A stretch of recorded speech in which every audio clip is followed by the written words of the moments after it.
Have you been up for a minute? Yeah, I've been up since like 5:30.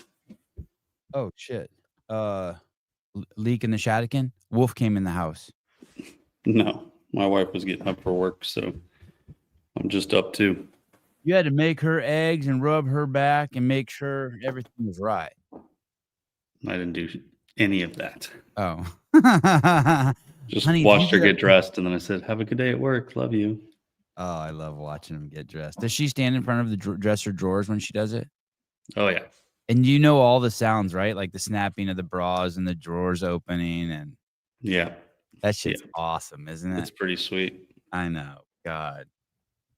I love it. The timing's great. And because I don't know if you, but because Haley works out or she's busy all day, she changes clothes like, I don't know, 2-3 times a day. So the odds of me seeing it more than once in a day, very high. Very high. Yes. Usually when she's home. This is not true. Mike McCaskey, you are saying things that are false and inaccurate. Are you doing it intentionally or not intentionally? I thought spin made her cry. Man. I honestly don't know what the big deal is for anyone except for Will and Alex. I don't know why so many people are getting their panties in a twist. Why? About what? I mean, I understand why Alex is tripping. She's like, hey, I don't want to be kicked out. You know what I mean? Like, I don't want to get in trouble. I worked hard. I don't want to throw my season away because I ate a gummy.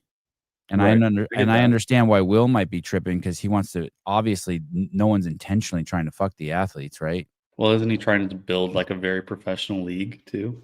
Yeah, exactly. So you just everyone else needs to just chill. Yeah.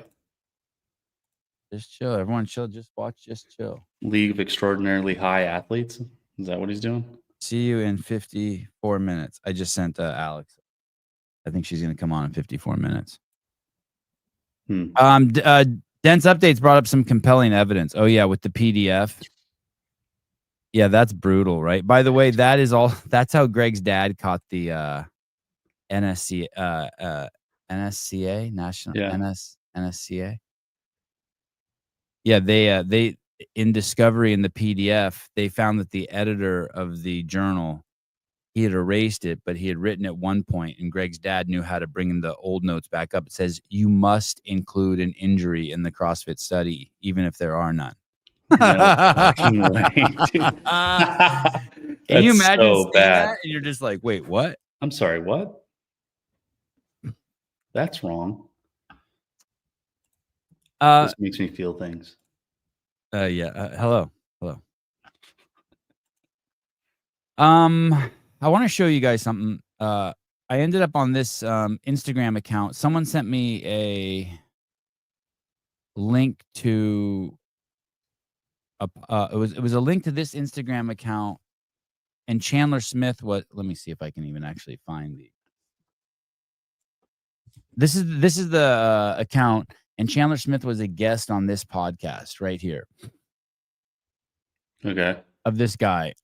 And I'm not familiar with who this gentleman is. I think he's on Queer Eye. Is that a show like on TNT, like a gay couples? Yeah, Queer Eye for the straight guy. Is he? I think he has a wife and kids. Okay, I take it back. My bad. I mean, that doesn't mean anything, and he does look very extremely feminine. Anyway, I wanted to show you something. So yesterday I watched, or a couple of days ago, I watched a Wesley Huff video where he was on Alex Schultz, the comedian. Yep.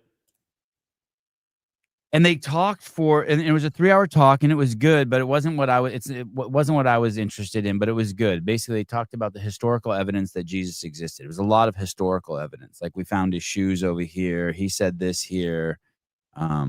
What people were doing at different times, all that shit. Right. Anyway, I'm looking. I need to pull up that. Weird. I can't go back to that clip. And so then I ended up here. And sorry, I'm not being very clear. I realize that. I don't need proof.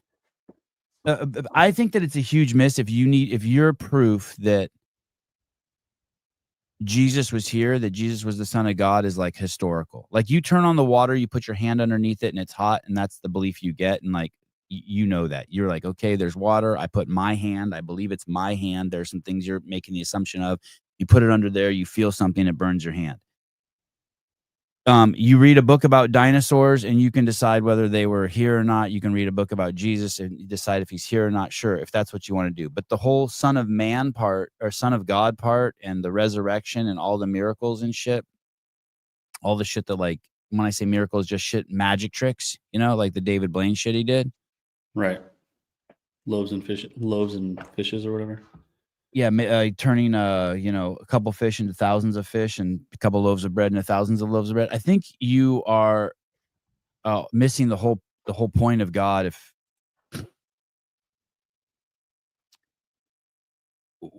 one of them is fact based, you put your hand under the hot water and you burn your hand, and you know that you have that experience yourself, and there it is.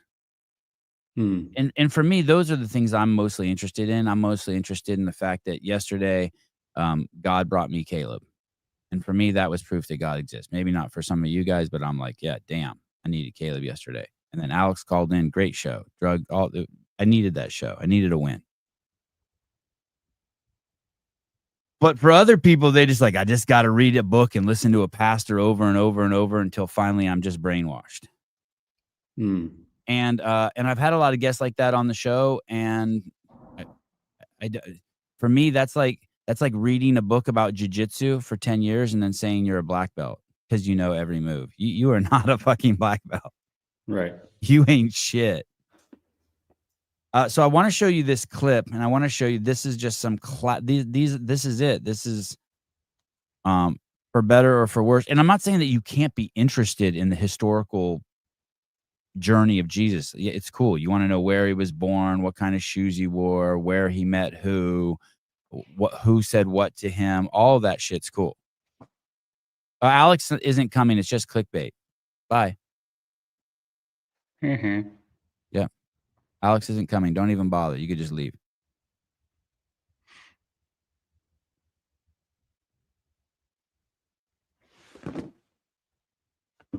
So I think this is this guy's wife that interviewed Chandler. Check this out. Here we go. Some of you think that word meditation belongs to some other belief. No, meditation belongs to God. Take it back today. I fucking hate this already.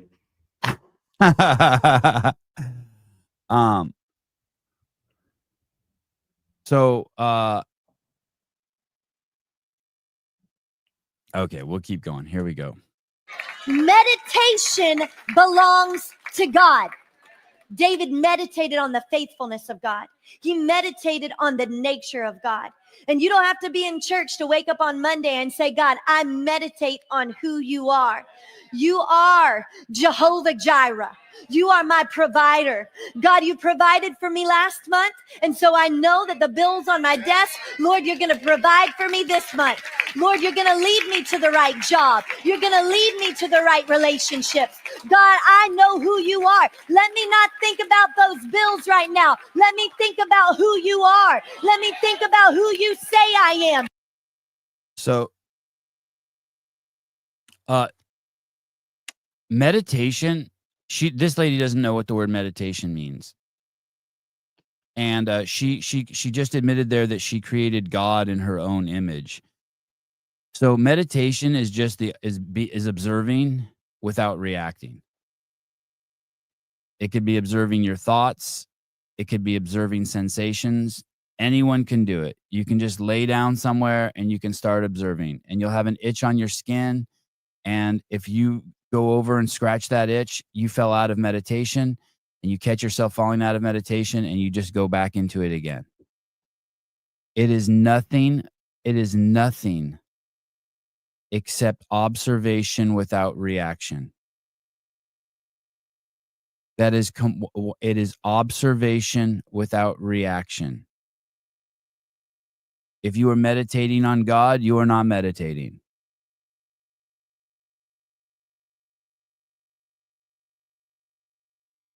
And what will eventually happen is you will meditate.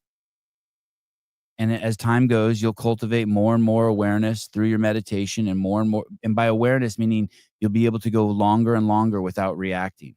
You'll have thoughts and you won't react to them. So you'll be sitting there meditating, and then all of a sudden you'll catch yourself lost in your thoughts thinking about what you're going to do tomorrow. And then you stop meditating because now you're entertaining thoughts. You're reacting to thoughts. So it's just watching thoughts and sensations. That's all it is. That's all it is. That's all it is. That's all it is. It's nothing else. And you'll fall in and out of meditation. If you spend a few minutes doing it every single day, you'll cultivate more and more awareness so that you don't react to thoughts or sensations. And then eventually something will happen. Maybe it'll happen the first time you meditate.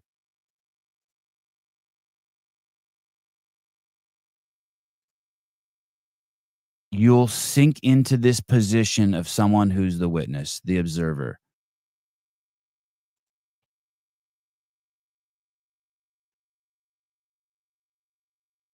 But there's no doing. There's no doing. It's an opportunity. It's just a giant space maker to create space, time, awareness, whatever you want to call it, to interact with God. There will be no doing. And if you're thinking about God, if you take this one to the whole, guys. If you're thinking about God, you are creating God. You have created God. She admits it. She's thinking about what God is. You are not. That is not your job. That right there is the complete essence of everything that I've been telling you. That is not where God is. That is not where Jesus is. You weren't here to think him up or her up or it up. Heidi, I'm trying to fit a keyboard back into a box. Not possible. I understand. Is Sevon dependent on us having thoughts about him? Probably. Okay, you're getting it. Let me think about how you've been faithful to me in the past and how I can trust you again. And as you meditate about who he is, you're going to be. You cannot.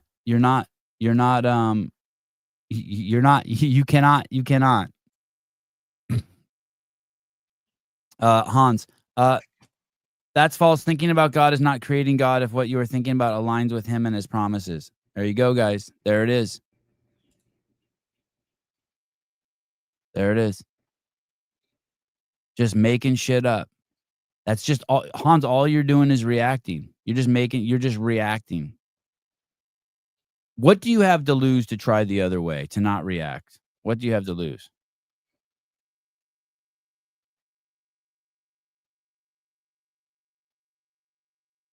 It's nuts. With strength, wisdom, understanding, discernment. Some of you think that word meditation belongs to. It's nuts.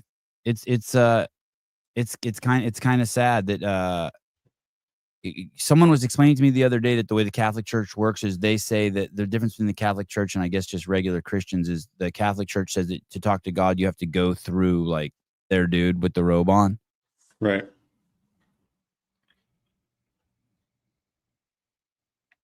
This is the same shit.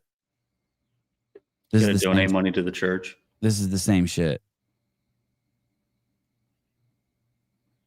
Listen, all you just have to practice not reacting. It's not easy. It's not easy. By the way, that's the definition of an NPC too. That's the definition of an NPC also. Non-playable character. All they're doing is reacting. Holy shit! What is that? I just pulled the chat up onto the main screen. How do you do that? So in the little chat box on the right, like of the StreamYard window, it says show comments on stage. So it'll scroll through to the comments on stage. I don't really know if that does anything for us, but that's what Lauren Khalil does. Yeah, but hers is like mega slow. Like I'll say something and then she won't respond for like a minute. It seems like she controls how fast hers come up. This comes up as they're being submitted, as they're being sent. I thought meditation is just to promise intentions and refocus. Meditation is different than prayer. Not even in the same world, guys. Not even in the same world.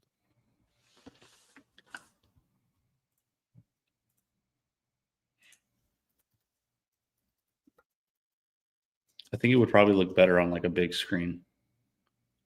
Oh, but if you're watching on your phone or something, like it's useless. This version is Ozempic. Someone said this version is Ozempic sized.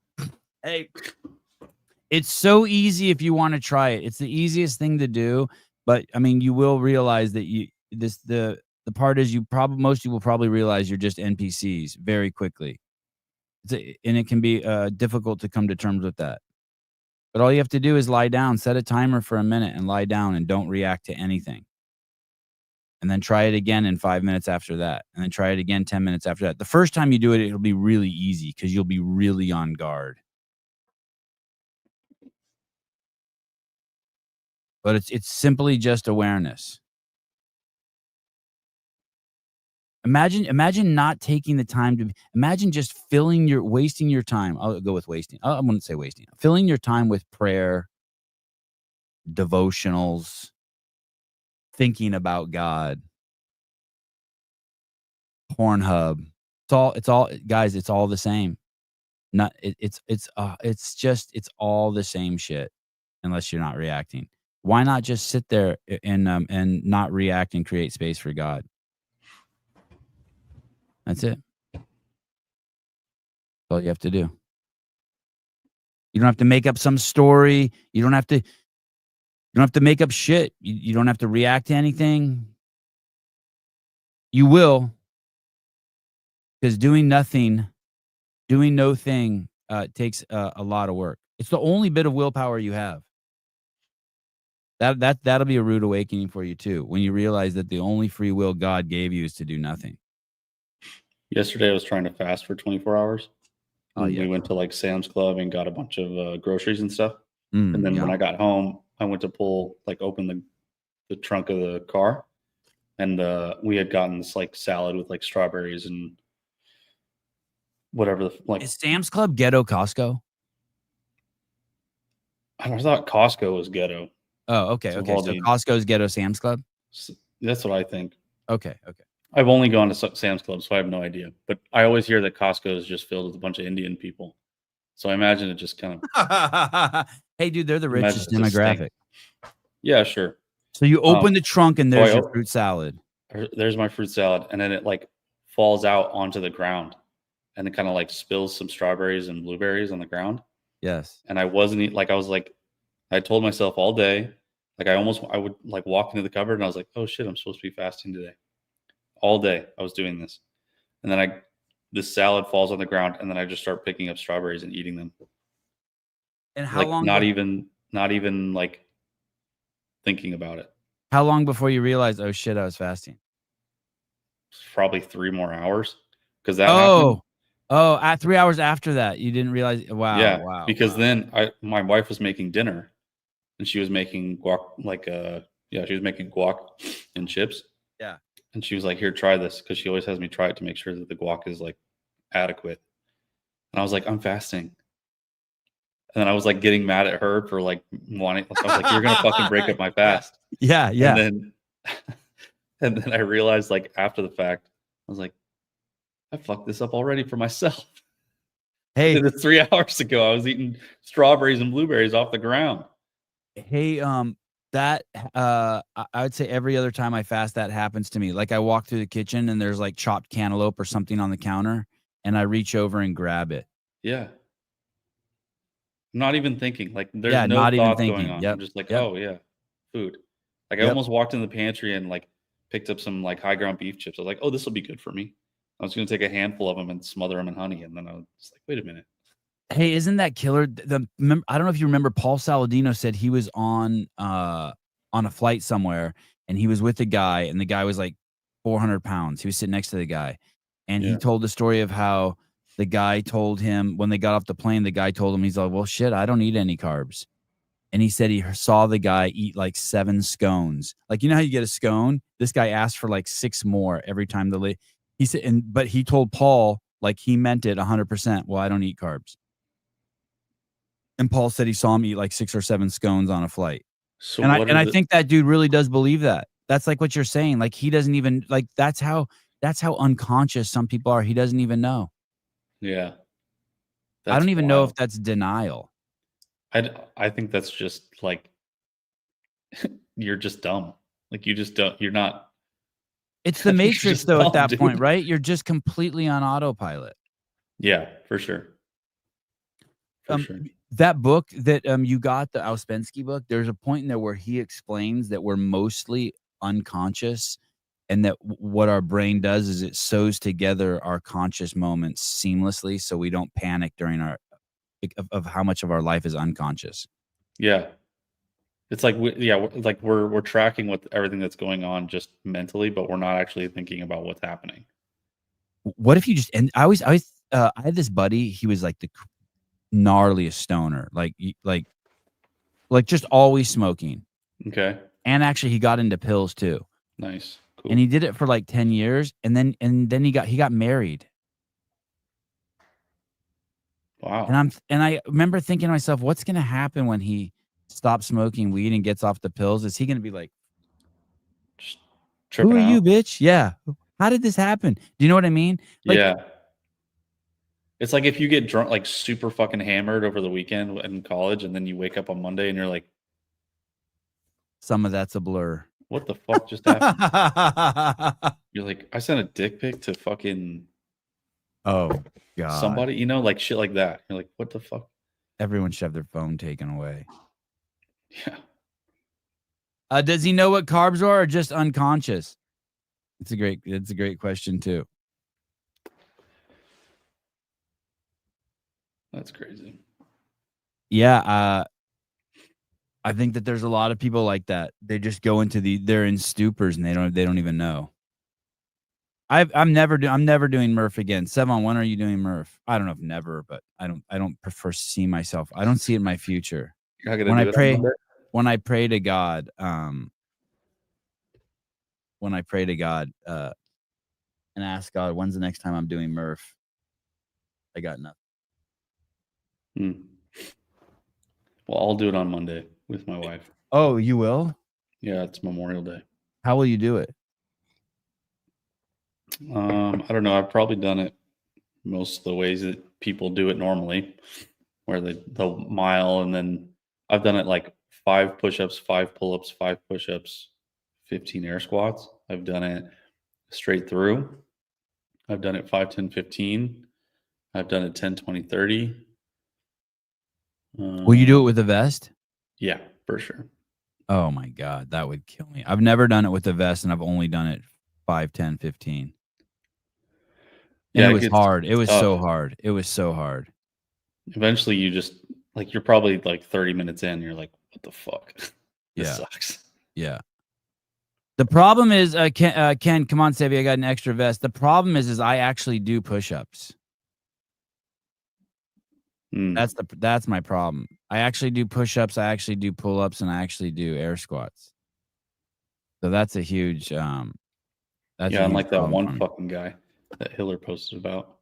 Oh man. That dude, you know what? That guy pissed me off. You know what sucks about that guy is he emanates douche canoe. Like there's something that you just can't. Yeah, I don't get what his fucking deal is. Like, why is it first off, why does he have a hard on for widows? Like, what's the deal here? 12 total Murphs raised $5,000 for single parents and Gold Star families. Like, who the fuck are you? Why do you care so much about widows? It's like a fucking Jody. He's acting like a Jody. And also, how about you just do Murph the right way? Dude. Hey, well, someone said his push-ups were good too, but look at his push-ups. His push-ups are go one more. Yeah, wait. No, they're not. Yeah, there's at least one in there that's just pathetic. Yeah. That next one. Yeah, yeah. Absolutely not, dude. Absolutely not.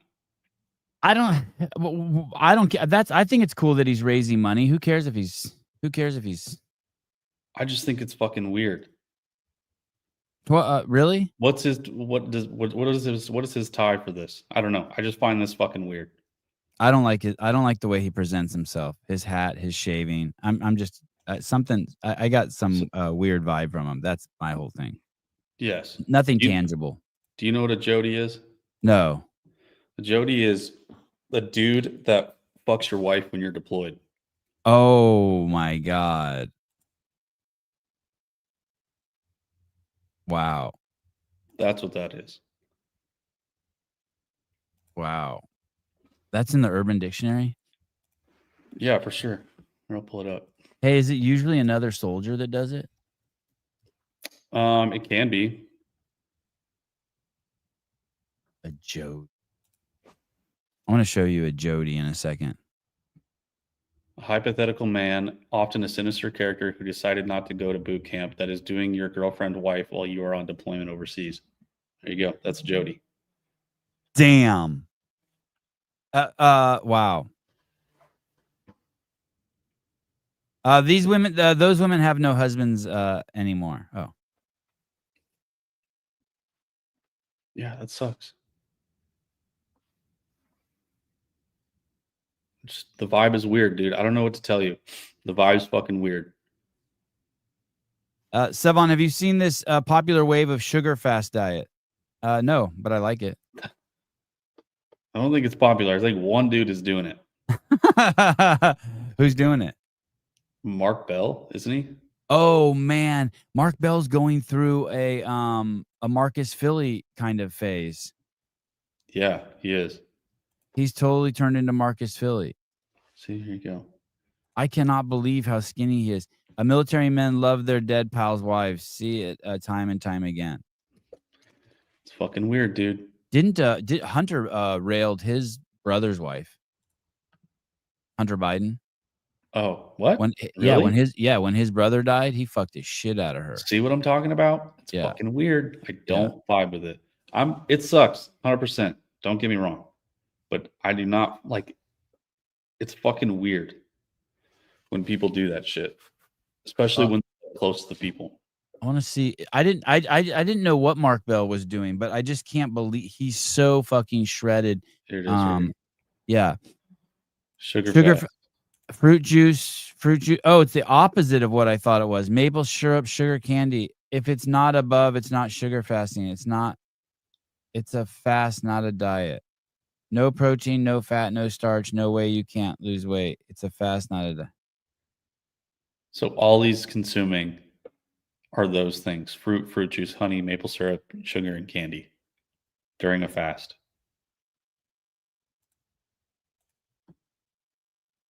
How I'm gonna be honest, that's kind of gross. What how little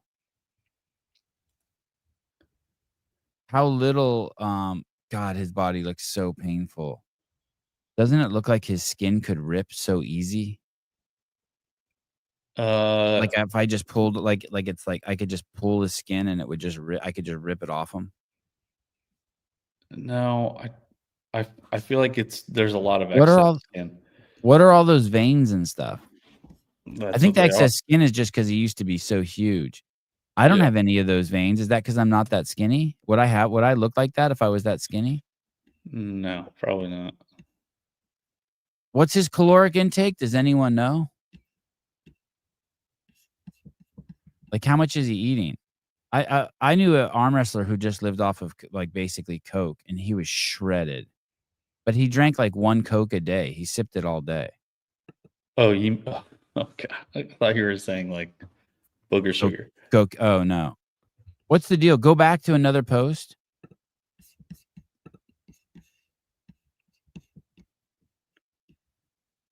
Does it say go to the sugar diet? Let me see the sugar diet one. The one that one, yeah. There's no more slides. That's it. That's it. That's the only slide. It's got music to it. Oh, it actually has no music to it. So, I mean, anyone could do that, right? If you just ate 1 candy bar a day, you would get shredded, right?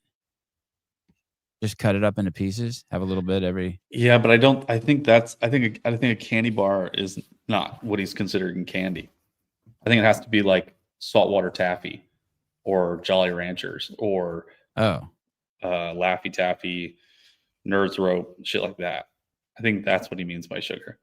Because if it's like a Snickers bar, then you're getting peanut butter, nuts, caramel, like chocolate. That's not straight sugar.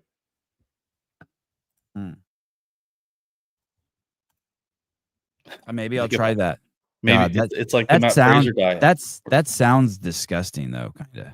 Yeah, I would feel gross. It's like the Matt Fraser diet where he just had Snickers and Gatorade. I'm trying to think how it would make my teeth feel. Fucking horrible. I feel like they'd be floating in my mouth. When I don't like my kids eating hard candy for some reason. I think it's like mouth breather food. Like lollipops and stuff. Oh. If I'm gonna give them a treat, I don't want to give them like a lollipop. I just think of that as retard food. I don't know why. No, I agree. Is Brooke Wells still sponsored by Snickers? Probably not. Question. That was probably like a 2-week thing. The vascularity comes from high blood pressure, maybe caused by whatever gear he's on. High blood pressure, really? You have veins anywhere? I only have veins in one place. I got veins in one place. 2 places. I got in my forearms and in my penis. I don't even have them in my forearms. Too fat for that. Just your penis? Just my penis. Holy shit. I watched Dallin Pepper's garage gym video yesterday. Yeah? His dad is a fucking gorilla, dude. Really? Dallin's dad's forearms are massive. Massive. I need to ask Dallin what his dad did for a living or does for a living. His dad's forearms are crazy. Yesterday's video? By the way, I feel so bad for Dallin. The video I think takes place over 3 days, if I remember correctly. I kind of fast forwarded through it, and it's brutal, dude. It's brutal. It's so many boxes of shit. I've received a load from Rogue that's 1/20th the size of Dallin's, and it took me a fucking day to deal with it. 1/20th the size. Yeah, look at his dad's forearms. Jesus, dude. He looks like he just held an impact wrench for his whole hours. His whole life. His forearm is wider than his bicep area. Look at the back piece of meat on his forearm there. Yeah, that's in his hands. His meaty claw. That's a fucking. His dad's like pissed that he has to build all this shit. Probably. He's oh my god, it's joking, right? So much shit, dude. Hey, what do you even do with all that cardboard? It's so much shit. You got to fucking take a trip to the dump or something. Hey, in the video covers 3 days, and the gym's not even built, not even close to built. You're kidding. No, it's so fucked. It's a nightmare. Mormons love building stuff. All right, is Dallin Mormon? I don't think so. Is that his mom? That's his mom. Yeah, all his parents are young. Wow. Yeah. Nice. His mom's a looker. All right. Jeez. Now for the grand finale. This I don't know what the fuck's happened to poor Brian. Brian who? Friend. Oh. Here we go. So this is Brian and Patrick Clark yesterday talking about. So for those of you who don't know, Alex did an interview with Talking Elite Fitness. She mentioned on there that she had a CBD gummy that had a speckle of THC in it. I don't know if that's normal. I don't know if that's normal, if all CBD gummies have THC in them or what, but she had a speckle of THC. And she basically explains that she was concerned for a second. She's like, oh shit, should I have not taken that? And then Will Morad then told her, no, it's cool. It's the Big W allows that. And then so that was it. And then there's Alex will come on today, but Alex was a little concerned because Brian Spin picked up the story that he saw on Talking Elite Fitness. Talking Elite Fitness reported it, and then Brian Spin posted it. And Brian, watch Brian Friend's reaction to it. It's fucking. This is, I don't know. I think this might be the definition of woke. Okay. Perfect. A shining example, museum quality specimen example. Here we go. So, and I don't know. I mean, journalism is what it is, right? These are the types of things. And the they just post about this. I'm gonna say we bookmark this and talk about it. So go ahead, Patrick. yeah, so like I said, Become a famous person, by the way. This Sug on D's nuts. Yeah, me and Sugon are really good friends. We always seem to find each other on the good streams. I, for the longest time, thought you were Sug on.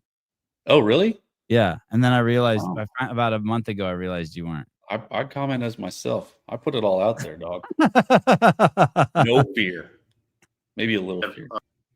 Spin did make a post about this. So the post Spin made, it's from the Barbell Spin. Everyone knows Brian has the most reputable, fastest, most comprehensive information in the CrossFit space. Everything. If you want to know what time a workout is, where it is, who did what, who had a baby, who's on drugs, it's all here on the Barbell Spin. Everyone knows that. It's unbelievable what he's done. He single-handedly, one-man band, knocked fucking Morning Chalk up into fucking oblivion. It's fucking nuts. It's amazing. And he posted the Barbell Spin. In an interview published today on Talking Elite Fitness, Alex Gazan shared that she took a gummy with THC on Saturday night while competing at WFP Tour Stop 1. The problem is that THC is a cannabinoid, which is banned by the WFP while in competition. That's so that's what he posted. And and Talking Elite Fitness, by the way, their show isn't live, so they could have easily have not posted that too. I heard they do like one live show, but it's only once a week and you can't see it. So, oh, for their members only? Yeah, something like that. I heard that 12 of the 13 people who listen to it aren't members. Really?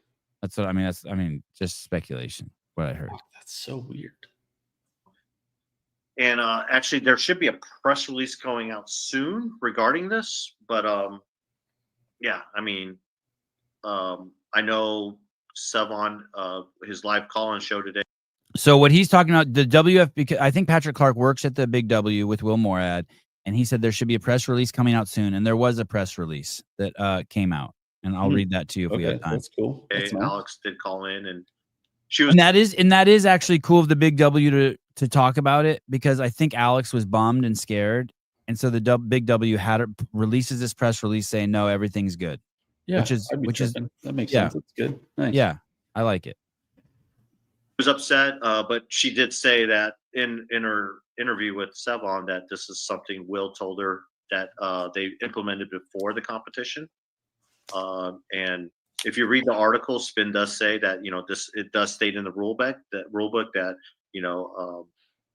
and so some of you might be like, well, what's the big deal? So let's say it's a non-story now. She took a little THC on accident, and it's not illegal in the Big W, so no big deal.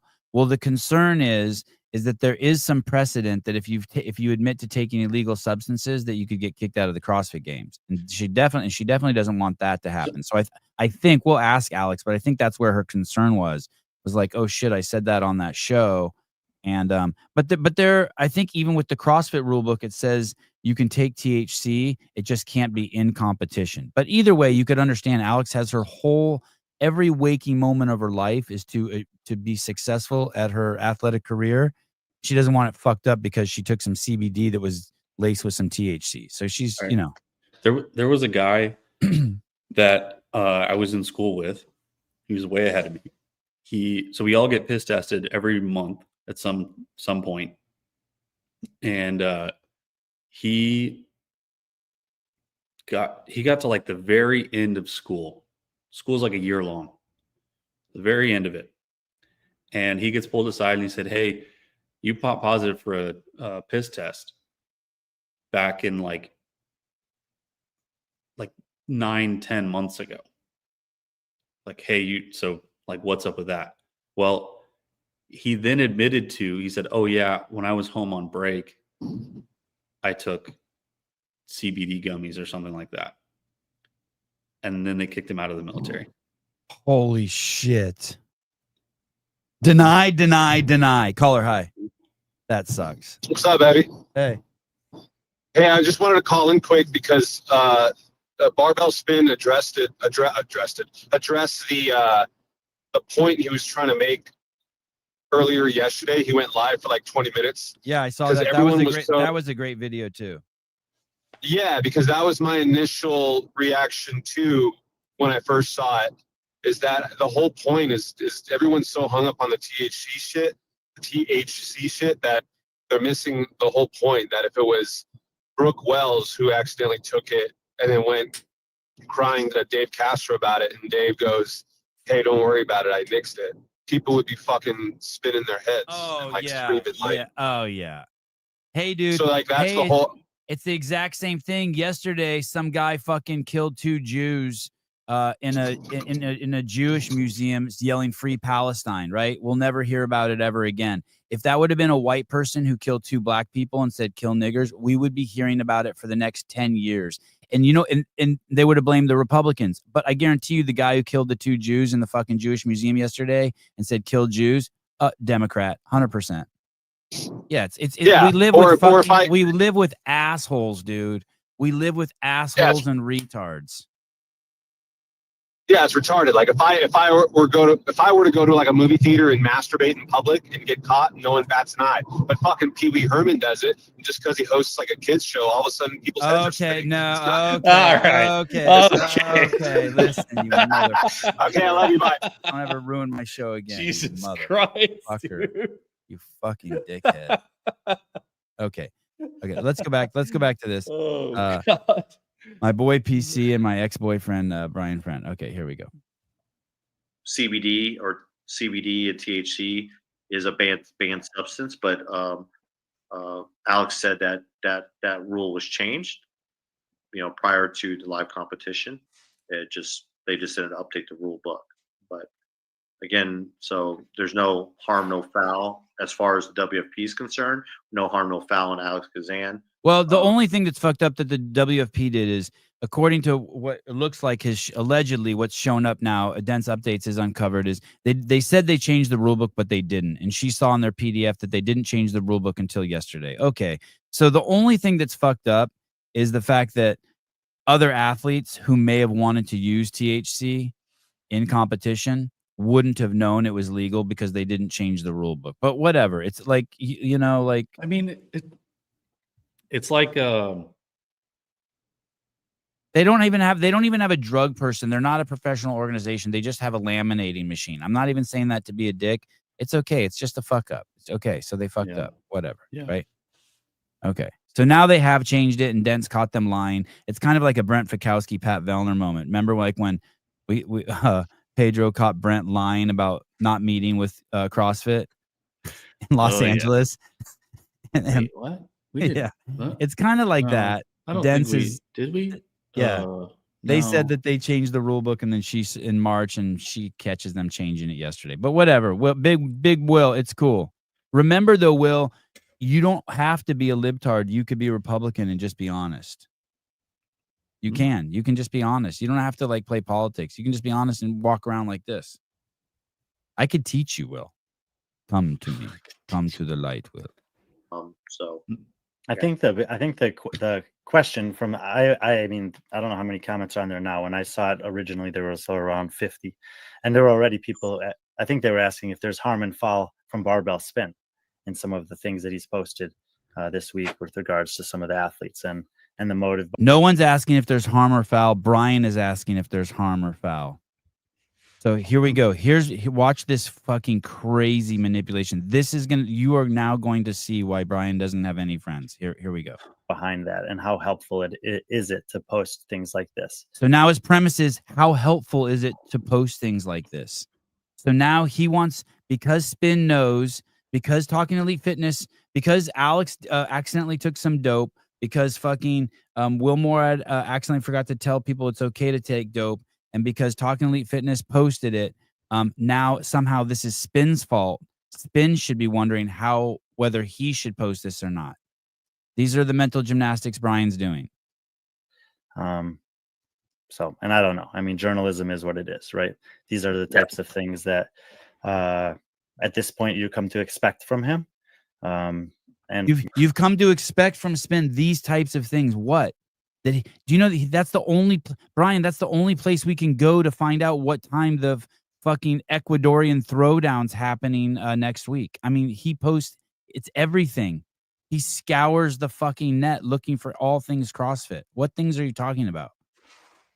you could look at it one of two ways. You could say it's self-serving for spin and that it's rude to the athletes and there's better ways to go about it. Or you could look at it as what? So, guys, think of how divisive this is. Brian has chosen one thing of the fucking 10 things that Spin posts a day, and now he's turning it into fucking an issue. He's leveraging fucking Alex's drama as an issue to fucking beat down on fucking Spin. Why? Why? Yeah, why? Why, Brian? Why? Isn't that the point of Spin anyway? Is to report on the news? It's crazy. He wants to be the Godfather so bad. He wants to have the censorship button so bad. He wants to be like, well, this doesn't actually help. I'm actually friends with that athlete, so we can't say anything about anything that's going on in their life. And hey, dude, everyone loves Alex, by the way, Brian. Everyone fucking loves Alex. And all you're doing when you do this, you're basically leveraging Alex's situation to whatever your fucking agenda is. All you're doing is you just put a target on Alex's back. Makes you an asshole. No one wants you standing up for them, Brian. Don't ever stand up for anyone. But he'll tell you if he did. That's true. Athletes, he's holding athletes under a microscope and holding them to a high standard, and he's paying attention to everything they do and say, and he's making some speculations here and there, but that's part of what reporting is. So I'm not going to say whether it's right or wrong. It's probably not how I would handle it, but you don't hold. Yeah, we know that's not how you would handle it. You don't actually use observation and hold people accountable. We know that. You don't even hold yourself accountable. It's out there. It definitely is. I do know that for someone like Alex, she was obviously probably took her by surprise, and it would take anybody by surprise, I would imagine. You have to think a little bit bigger picture with something. Oh, really? Thank you, Brian. Brian now tells us we have to think bigger picture. Oh, I can't wait to hear the big picture. What is it? This and even with the with Emily Rolfe that I mentioned last week, like this post that he puts out speculating about some kind of injury. What does a post like this? What kind of rippling effect? So an athlete gets injured and Spin I don't know this for a fact, guys. I'm making this up, by the way. But what I think happened is, or I'm close. The spirit of what I'm saying is going to be accurate. Emily was injured. Brian made a post about it. Emily didn't want the post out. I don't know why, but I also don't blame her for not wanting it out. And so she reached out to Spin, or her husband did, and was like, hey, can you pull that down? No, I'm not mad at anyone for that. I'm not mad at Emily's husband for wanting to pull that down, and I'm not mad at Spin for posting it. Everyone's doing their job. You want to protect your wife? Spin's trying to report the news. I guarantee you Spin has no personal feelings other than good feelings about Alex and Emily. I promise you that. But that's just what he does. He just reports on shit. I definitely don't just report on shit. I have feelings about Brian. Effects does it have for the athletes? Like, athletes are constantly right now. There's nothing guaranteed, right?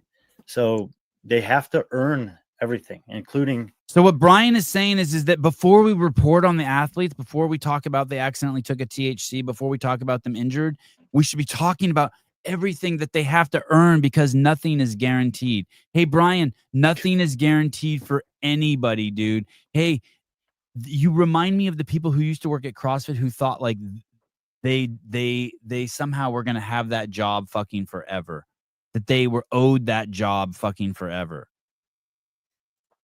Nothing's guaranteed for fucking anybody, dude. The reason why people go to the Spin is because he reports this shit. Conversations with sponsors, etc. And you never know how those things are going, and how a post like this that creates a little bit of doubt in a sponsor. Like, what if Alex is having conversations with some of her biggest partners right now, and they see this and they're like, what if? And Brian, and what if her husband beats her when she gets home because she took THC and her husband hates her? What if? How many what ifs are you going to play? Hey, maybe what if, Brian, there's a THC gummy sponsor out there now who gives her the biggest contract in CrossFit Games history because they're like, oh, Alex likes CBD gummies and I have a $200 million CBD company. What if, Brian? What if? What if we didn't go to the moon? Yeah. What if we didn't go to the moon? What if? What if, Ryan? I mean, it's fucking absurd. I don't know. And now what have you done, Spin? Like what have you done? Like, so there it is, guys. Alex says it. Will says it's okay. Talking Elite Fitness reports it. And then Spin reports it, and it's what have you done, Spin? Dude, guys, this is the woke shit. This is like, and hey, Brian, this is why no one likes you. No one wants to be defended by you. No one wants to be defended. Like all you're doing is putting a target on the big W's back and on Alex's back. No one wants to be defended by you, dude. It's like being defended by it's being defended by someone who's disgusting. Do not defend people, dude. You're hurting people unless your goal is to hurt them. Do not defend people. No one wants your defense. I'm just speculating at a potential reality that could be out there. I'm speculating on a potential reality. But, it's one thing to say, man, that looked rough on Emily's elbow. But it's another thing to say, did she hurt herself and make this big deal about it in a public forum? Rambler, come on, man.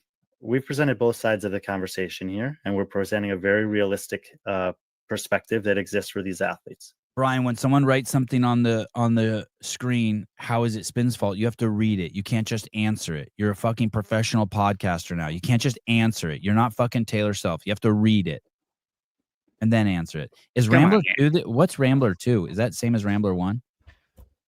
I don't know. Maybe Rambler 1 got blocked. So they created another Rambler so they can go on the pages that they didn't get blocked on. Oh.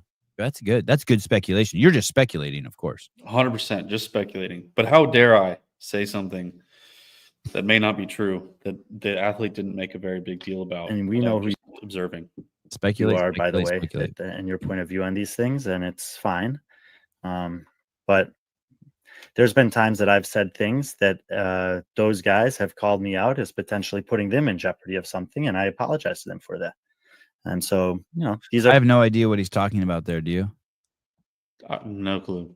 Situations. I don't think he's ever said anything of substance that could have hurt an athlete. So I couldn't imagine what he could possibly have said. You just got to think a little bit more about what's it worth to you and what's the potential cost of it. So hopefully none of that is the case for either Emily or Alex. And but I think that it's a good lesson for everyone out there that like that type of media exists. And you got what type of media? Honest media that's not censored, that's consistent, that's regular, that's up to date, that's fast. You want to see something really funny? To be careful. That's the fucking passive aggressive bullshit, dude. What kind of media is he talking about? Oh shit, that type of media. That's awesome. Is that new? I'd imagine so, yeah. He's so fucking arrogant. It's wild. I mean, as a but let's. I want to say one other thing about that, because the disappointing thing about that is here we go. I'm impressed here, by the way, that he's going round 2. I do want to take my hat off to him. Round 2 is impressive. He's like, wait a second, I'm not done. This is like a Brian Friend rant here. Here we go. More nothing to say. It's less willing to go out there and share their experiences. Elite athletes are now less likely to go out there and share their experiences. And we've seen a deterioration in the number of athletes who are willing to go and talk to Sevan on his show. But we've seen a deterioration. Actually, if you want to be completely, I understand the sentiment of what you're saying, but if you want to be completely accurate, if you include the new athletes that want to come on versus the athletes that won't come on, it's the opposite of deterioration. It's actually grown. If you want to do the math, you know what I mean? For the 3 that won't come on, now there's 22 that do want to come on.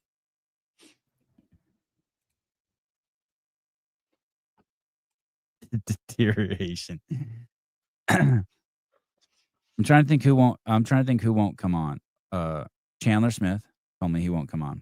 His grandmother won't like it. That was a couple years ago. I don't know if Danielle Brandon will or won't come on. She's never said. She just doesn't respond to texts Same with Danny Spiegel. She doesn't respond. Justin Madera said he won't come on because I'm friends with Hiller. Right. Okay. But now I heard it's also because Taylor called his girlfriend a retard on the show. Oh, look, there she is. Miss Hare. What up? Hey. How are you? 8 a.m. Yeah, 8 a.m. Sharp. Did you Thank just wake up? 7:30. Oh, good. Good on you. Thanks for doing it this early. I know 7 a.m. is not your ideal time. No, it's okay. I actually need to start waking up earlier because of I think all the NorCal events are early. Oh, so you're already prepping? Just trying to wake up earlier, that's all. Hey, that was crazy when your hair's on the side like that. How the rigidity of it that it can hold that, you know what I mean, like a wave, Yeah. without like collapsing. I can pretty much like put it in a bun and it'll stay without a hair tie. It's kind of wild. Is there anything in it? No. That's just you.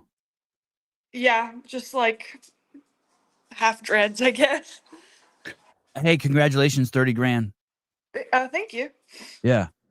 Insane field. You walk away from there being like, wow, this was it. That all the big girls were here, and I held my own.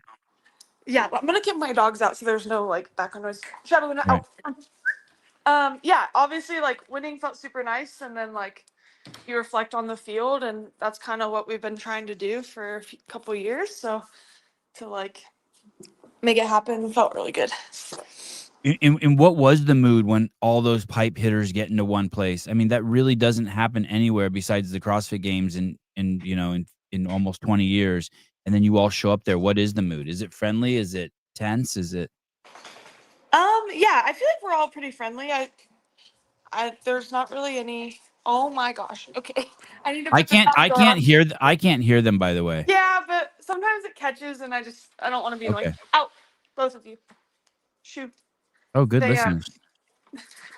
They are until they run back in. I just got to put the dog door on. Yeah, it was great. I feel like all the girls are pretty friendly. Like, I feel like it's all nice. And obviously, like 3, 2, 1, go. Everyone's pretty serious, but all good.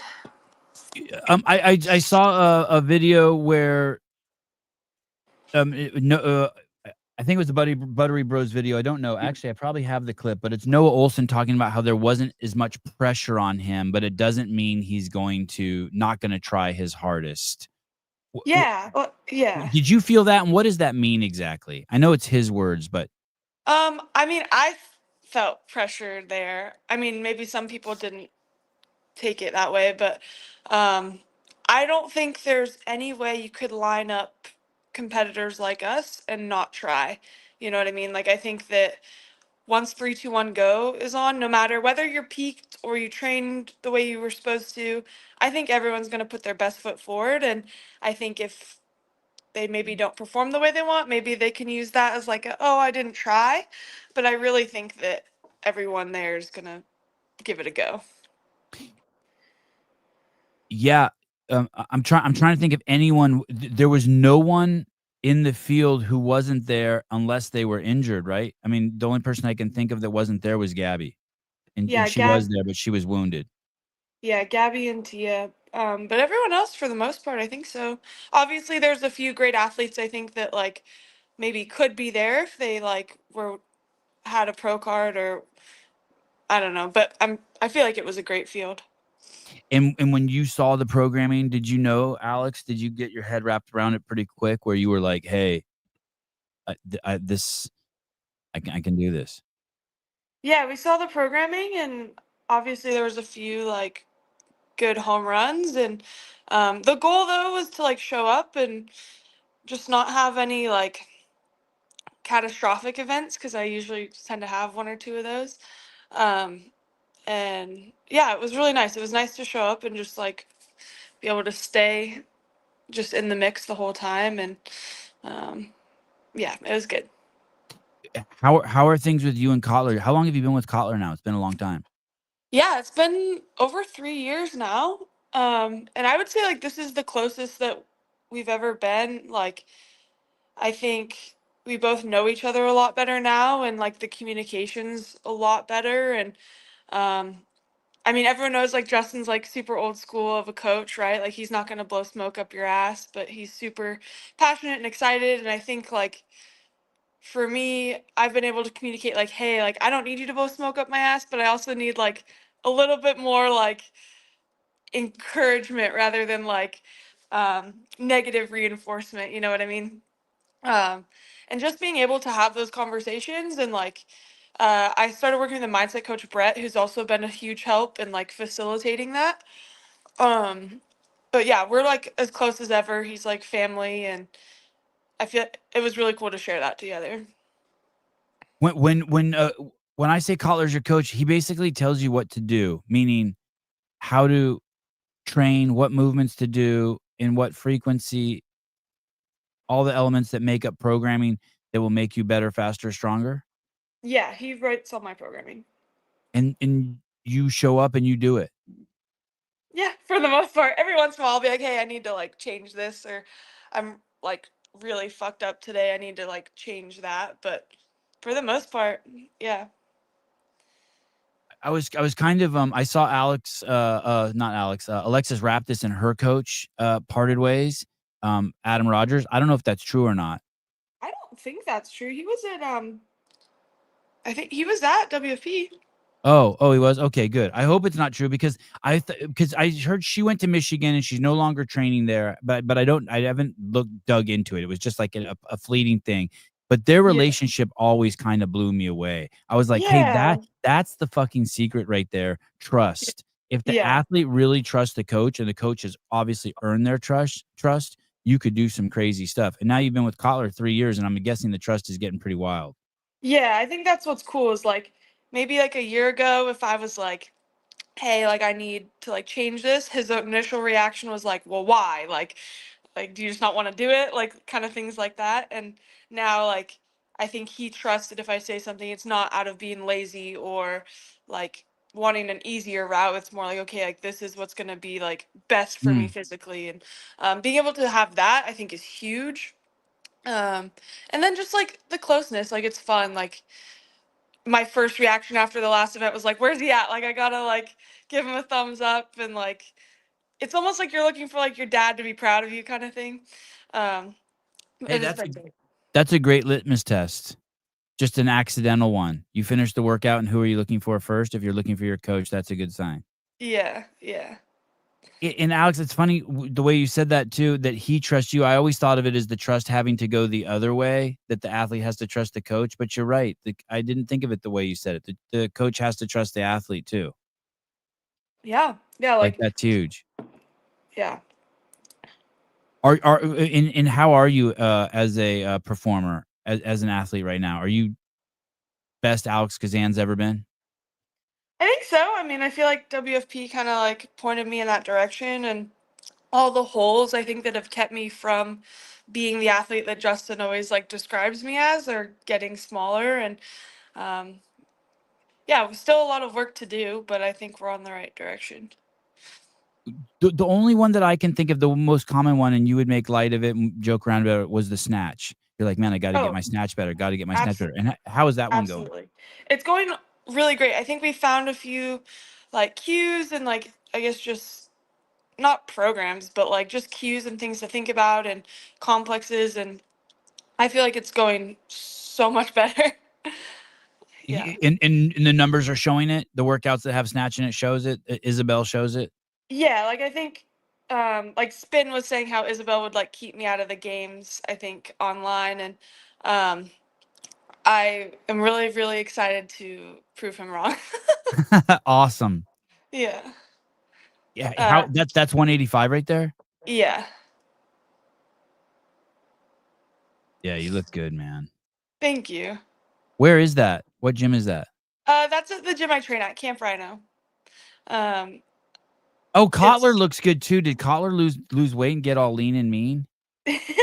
I don't know if he's lost weight. I mean, I guess when you're around someone, you don't notice like changes as much. But he looks good. I think he's a lot healthier this year than he was last year because he was dealing with some of his like colitis and autoimmune stuff, and I think he's had a good span of health, and that's like made him feel a lot better. Now that Ricky's gone, they're not just sitting around doing cocaine all day. He's filled up. Yeah. And you will be doing Isabel at NorCal. Are you already invited? You already in? You got you're good to go. Yeah, I like reached out to them right away because before I even knew about online semis and all that, I knew that NorCal would make the most sense. Like it's close and Jake's in Cali, so that was like ideally the in-person semis I wanted to go to. And then once we made the choice not to do online semis, it just was the one that lined up best. Will your family be at NorCal?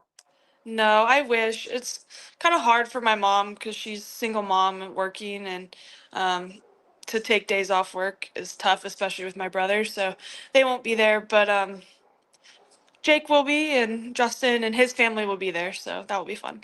Did Jake make it out to the Big W event? Yeah, he did. It was really nice to have him there. He was such an angel all weekend. And I know that he would work away from home and then come home, work away, come home. Is that he's still on that schedule?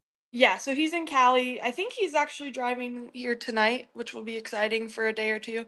But he's in Cali now. And your brother, how are things there? He's so good. I just went and saw him for the weekend. He's 8, which is just wild. Like he's now you can like hang out with him, instead of just like babysit, and yeah, he's great. It's hard for me to leave him. Has he seen you compete live, Alex? He's watched a few on like YouTube, but no, not since he was like 3. Where's he live again? Is he in Arizona? They're in Oregon. Oregon, okay. Shit. I mean, like if they were to come to one, that would be the one to come to, NorCal. Yeah, I was like trying to play. I'm gonna look at flights because he's super into Harry Potter right now, so I want to take him to Universal Studios or something. So I'm trying to look at flights and see if I can swing getting them down, but it'll just depend on my mom's work. So, you go to this event, the WFP event. You show up there, you win it. Did you have intentions of winning? That was the goal? Yeah. I mean, yeah, I feel like our goal for like since the 23 games was like let's get on the podium at the games, like let's like get up there, and I feel like looking at the workouts and looking at the field, like we knew it wouldn't be like a shoe in. Obviously, there's great athletes, but like that was definitely the goal. How old are you? I am 23. Holy cow, Alex. And when you put a plan together with Justin, was there like a, hey, by the time I'm 25, I'd like to make the podium? Or was there any like... No, one thing I'm really thankful for when I started CrossFit, my coaches back in Oregon that ran the gym, they were super good about like kind of, I don't want to say holding me back, but like take your time, like think bigger, because I really wanted to make it as a teenager. Like I thought that if I made the games as a teenager, my life was gonna be like great. Like I thought you made money, like it would just, I thought my life would change forever. And they were like, yeah, like it'd be cool to make it as a teenager, but like think bigger, like think individual, and like just take your time. Like don't rush the process and just like keep showing up. When you're ready, it will happen. And because of that, like they never made me do programming or come to the gym when I didn't want to. And so I kind of just developed like a very intrinsic motivation for this. And so when I started working with Justin, his original like response was, I think you'll make the games, but I'm not sure when. Like we'll just like keep chipping away. And then I made the games that first year we worked together. And then he was like, great job at the games. I never want to get 24th again. Like we're going to be better than that. And he said that to you, or you said that to him? he said that to me in a very nice way. He was essentially Okay. just like, you're going to be a good athlete, and like we're never going to be there again. And then going into 23, it was kind of like I had a goal for myself of top 10. He never told me what his goal was because he didn't want to like put it in my head. But then ever since then, I think we've just been striving to get close to where we are now and above that. Where did you place last year? At the games? Oh, yeah. I took a little regression. I got 10th. And last year was chaos, obviously, with Lazar's death. Yeah. Do you think that played a huge role in your performance and everyone's performance? I think it definitely, I mean, it affected me. I assume it affected everybody else. Like it was a big emotional experience, and I feel like we didn't have the time to process it. So it just like felt so heavy. And also, like for me, the first event, like I had a scare and I did absolutely terrible, and also felt like I could have drowned myself. So just like between that and then obviously Lazar, like how tragic and terrible and like just heavy that was, it was really hard to like lock in mentally. And I think the hardest part was going in and out, because we'd be like, okay, like we have to compete either way. And then there'd be a group like, oh, maybe we like don't compete anymore. And so then you'd be like, okay, I'm not competing. And then you'd find out you were competing. So it was just this really hard, like in and out, back and forth. Yeah. And obviously, like, I just had big holes that were really bad at that point in time. Like my running just couldn't keep up. And I think that was like the main reason of being in 10th, was just like the running events like dropped me down a bit. And then obviously not having like muscle ups and a few of my home runs in there, just because of the programming change, that affected it for me. You had muscle ups, they just weren't in there Yeah, like we didn't get to do ring until muscle the ups. end.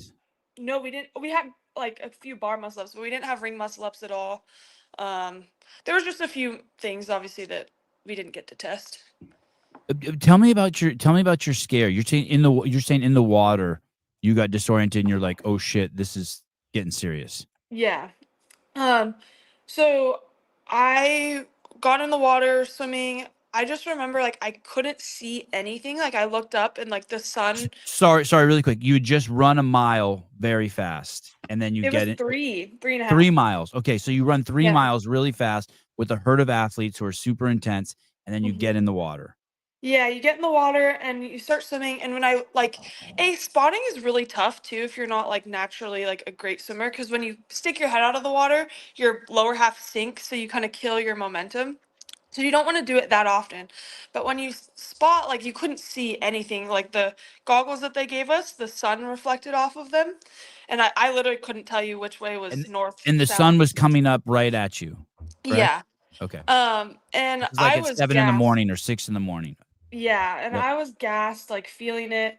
And I remember I looked up and I didn't know where I was. I couldn't see anything. So I was like, okay, just like take a second, chill. I started swimming. And then I just remember being like, okay, like just look around for like a paddle boarder. Cause like, you don't, like, I didn't feel very good. I was like, this is like not ideal. And I remember like, Wait, Alex. So tell me about that really quick. When you say you don't feel good, because I'm trying to relate. So, there's I'm tired, and then there's that feeling that probably most people can relate to. You know, like say if you do a 50 cal sprint on an assault bike, you kind of start feeling like, hey, I don't feel good.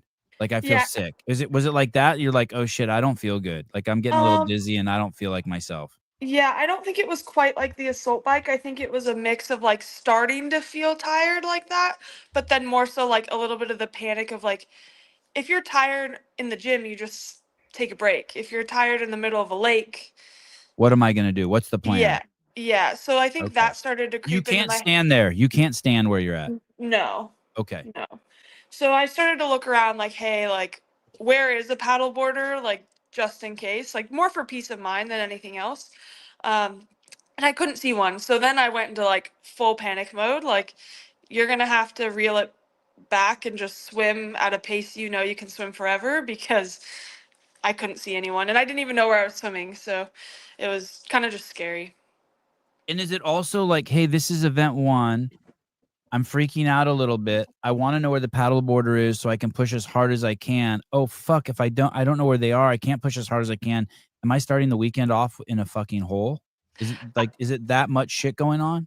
At that point I wasn't thinking about my placement. I was thinking about getting out of the water. Yeah. Do you know where you were when you started having these thoughts? Were you halfway done with the swim, you think? You think you were in the middle somewhere? Yeah, I probably around in the middle. I didn't know where I was. It was so hard to see. And you are very correct. I ended that event in like 38th. It was terrible. Okay. So you recalibrate out there for your safety to when you get out of the water, are you calm? No. Like so you still keep flirting with the edge. I like got out of the discomfort. water. Yeah, I got out of the water and I like obviously was really distressed and upset. And then Justin was like, well, might as well not even done it. Like that was last. I was like, oh shit. Uh, Oh shit. and I was like, yep. Jesus. And then I didn't like want to like just like bombard him right away with my excuses or whatever. Like, Right. I Wow, was you just guys like, really do have a unique relationship. That's intense. and I was just like, yep. He's like, we're gonna go home. We're gonna reset. Like, we got work to do, kind of thing. And I was like, yep. And then like once I got in the car, like I let the tears spill. But yeah. And then you know, the only things I can think of are like when I fight with my wife, the things that I do realize, like if I get in a fight with my wife in the morning, I realize that holy shit, the rest of my day is shot. Especially now that I'm older, because something happened to me emotionally. Like I expended too much energy emotionally. So what you're saying is Lazar dies, and you guys have these crazy emotional discharges, and you're wrecked. Oh yeah, yeah, absolutely. You're wrecked. One of yours died. Yeah. And when you say, I don't think that there's any way, and I'm more than happy for you to push back on this. Mhm. I don't think there's any amount of time that could have happened to allow you guys to process it that would have been adequate other than canceling the event. Do you agree? Yeah, I don't Like, do you quite think know. another day or two would have helped, or no?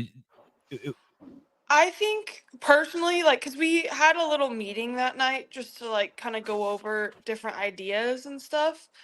Um, I think one going into, so we went into that meeting thinking it was going to be a conversation of ideas, and then we were told at the start of the meeting that they already made the choice. Like, come back at 9 a.m.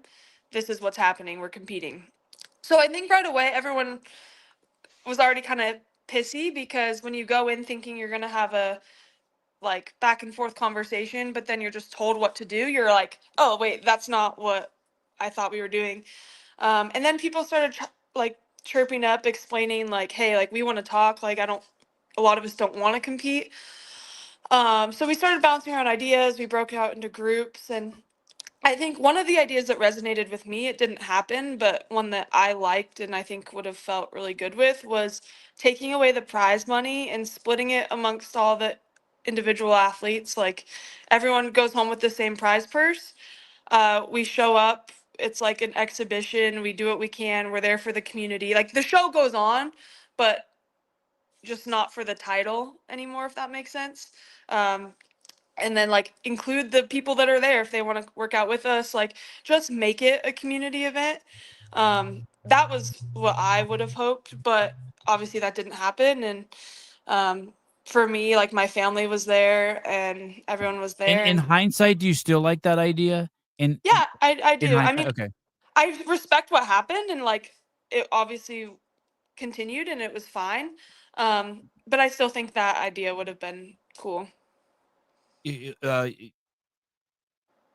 You think cool in the sense that it would have offered more healing, or Yeah, I think it would have taken the pressure off people to, how do I explain this? Like, some people were a lot more affected than others, right? Like, some people were family with Lazar, training partners with Lazar, um, had a very close relationship with him.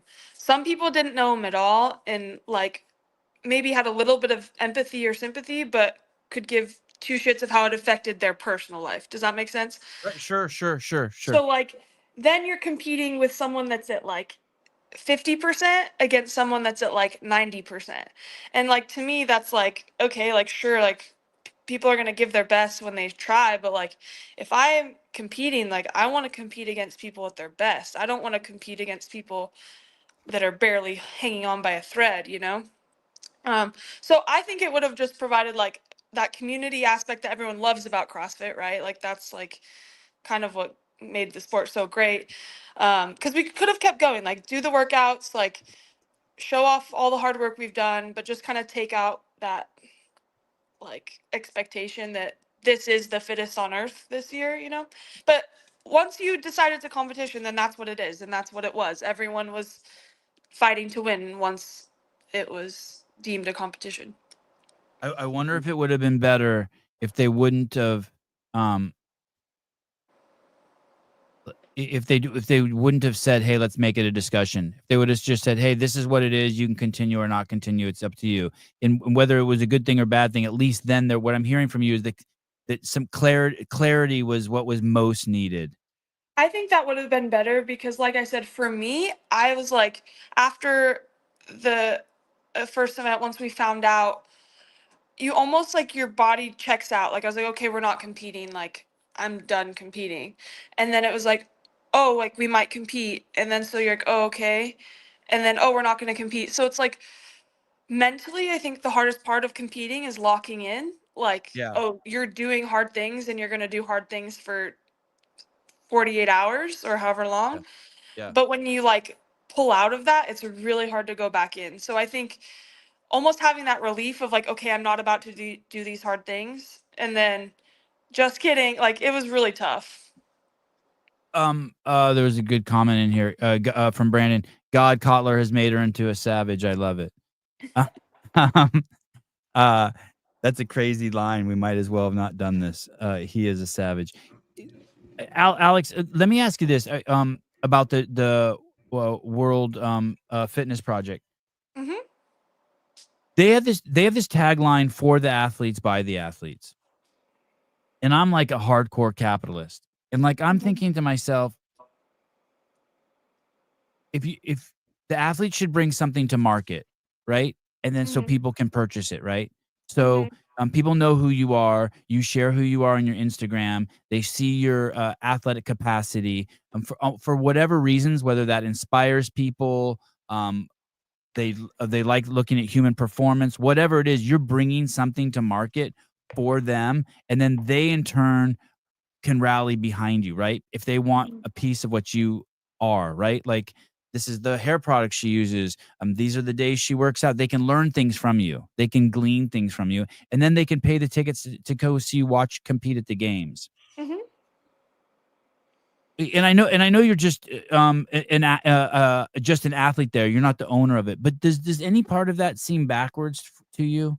Like it would be better to say World Fitness Project, by the fans, for the fans, and then because those are the people who are going to spend the money. Like does any part of that be like, wait a second, that doesn't make sense. We want to do stuff for the fans because they're the ones who are bringing their wallets and their pocketbooks we're bringing something to market.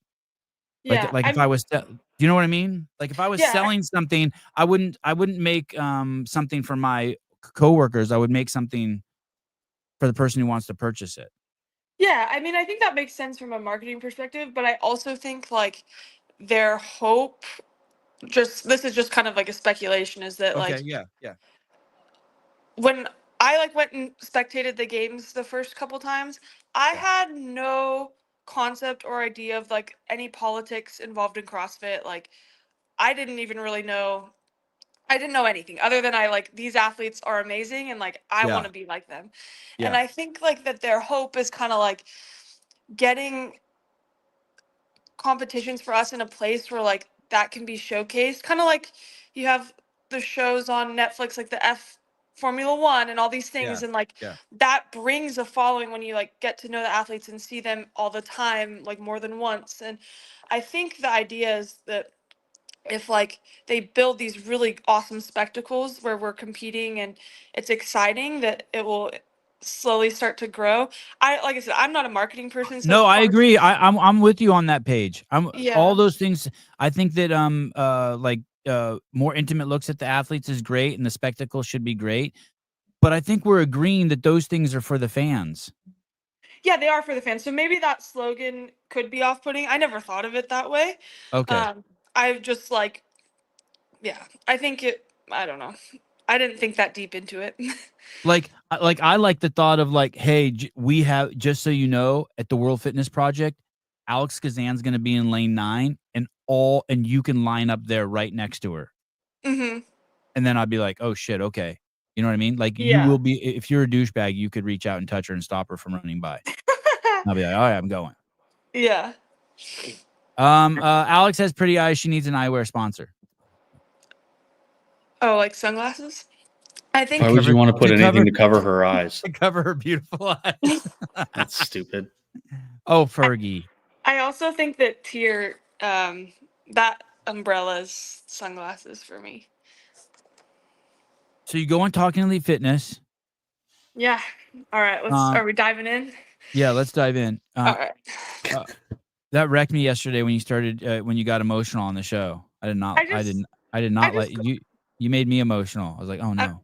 I'm sorry. I got overwhelmed not for a your fault. second because I got like 5 texts from like people in my circle, like, "What the fuck is this? Like, are you gonna be out? Like, what's going on?" And I was like, "Oh no!" Like, at the end of the day, like, I didn't feel like I did anything wrong. Like, I handled it. Anyway, it just got like overwhelming for a second, and I felt very stressed. But I'm okay now. All's well. Did you speak with Curtis Bowler over at CrossFit? No, I didn't. I No. like the rules are that you can do it out of competition, and Yeah. like I said, the dose was so small, it probably wouldn't even shown up anyway. So I am not stressed about it. If he like, I asked Justin if he wanted me to reach out to him, and he's like, whatever you think. And if it comes up, I'll have a conversation with Curtis. But Curtis is cool. Do you like Curtis? Yeah, I reached out to him a couple of times. I started drinking raw milk a lot this year, and they sell colostrum, which is really good for you. And I wanted to start drinking it, but someone was like, "Hey, just like make sure, because I think it could like trigger an HGH response in a doping test."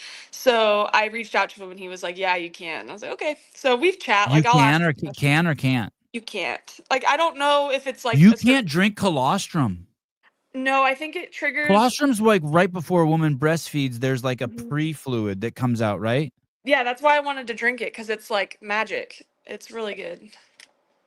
Colostrum from human titties? No, a cow. But I mean, I've had like friends who like have breastfed, and like they keep colostrum and they give it to their babies like when they're like 3 or 4 when they get sick, because it's so helpful. That is crazy that you can't drink colostrum. That is wild. I don't know what, like, it might just be that if you drink a ton and then got tested that it could trigger. I don't know like the logistics. It just, once he said that, I was like, okay. Where do you get colostrum at? Do you even know? Well, I was gonna get it from the farmer because they sold the cow milk and then the colostrum. But I think you can order like capsules and stuff. I don't know how legit those are, but I was gonna get like the real deal. Yeah, I want to drink some colostrum. That sounds awesome. Yeah. Okay.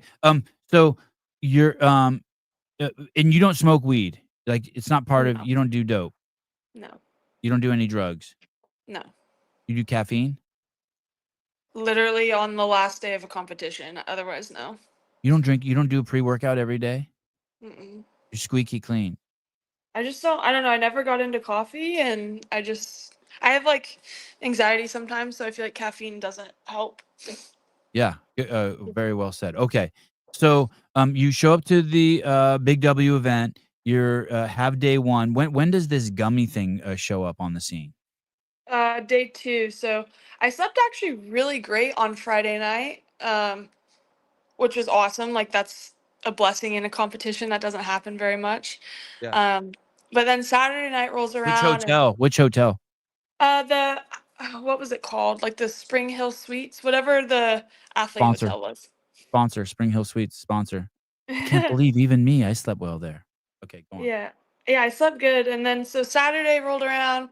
I ended the night in first, and I think there was just like between that bike event and then like for me just like the adrenaline of knowing I was doing well, my brain and my body were like wired. Like I was not ready for bed at all.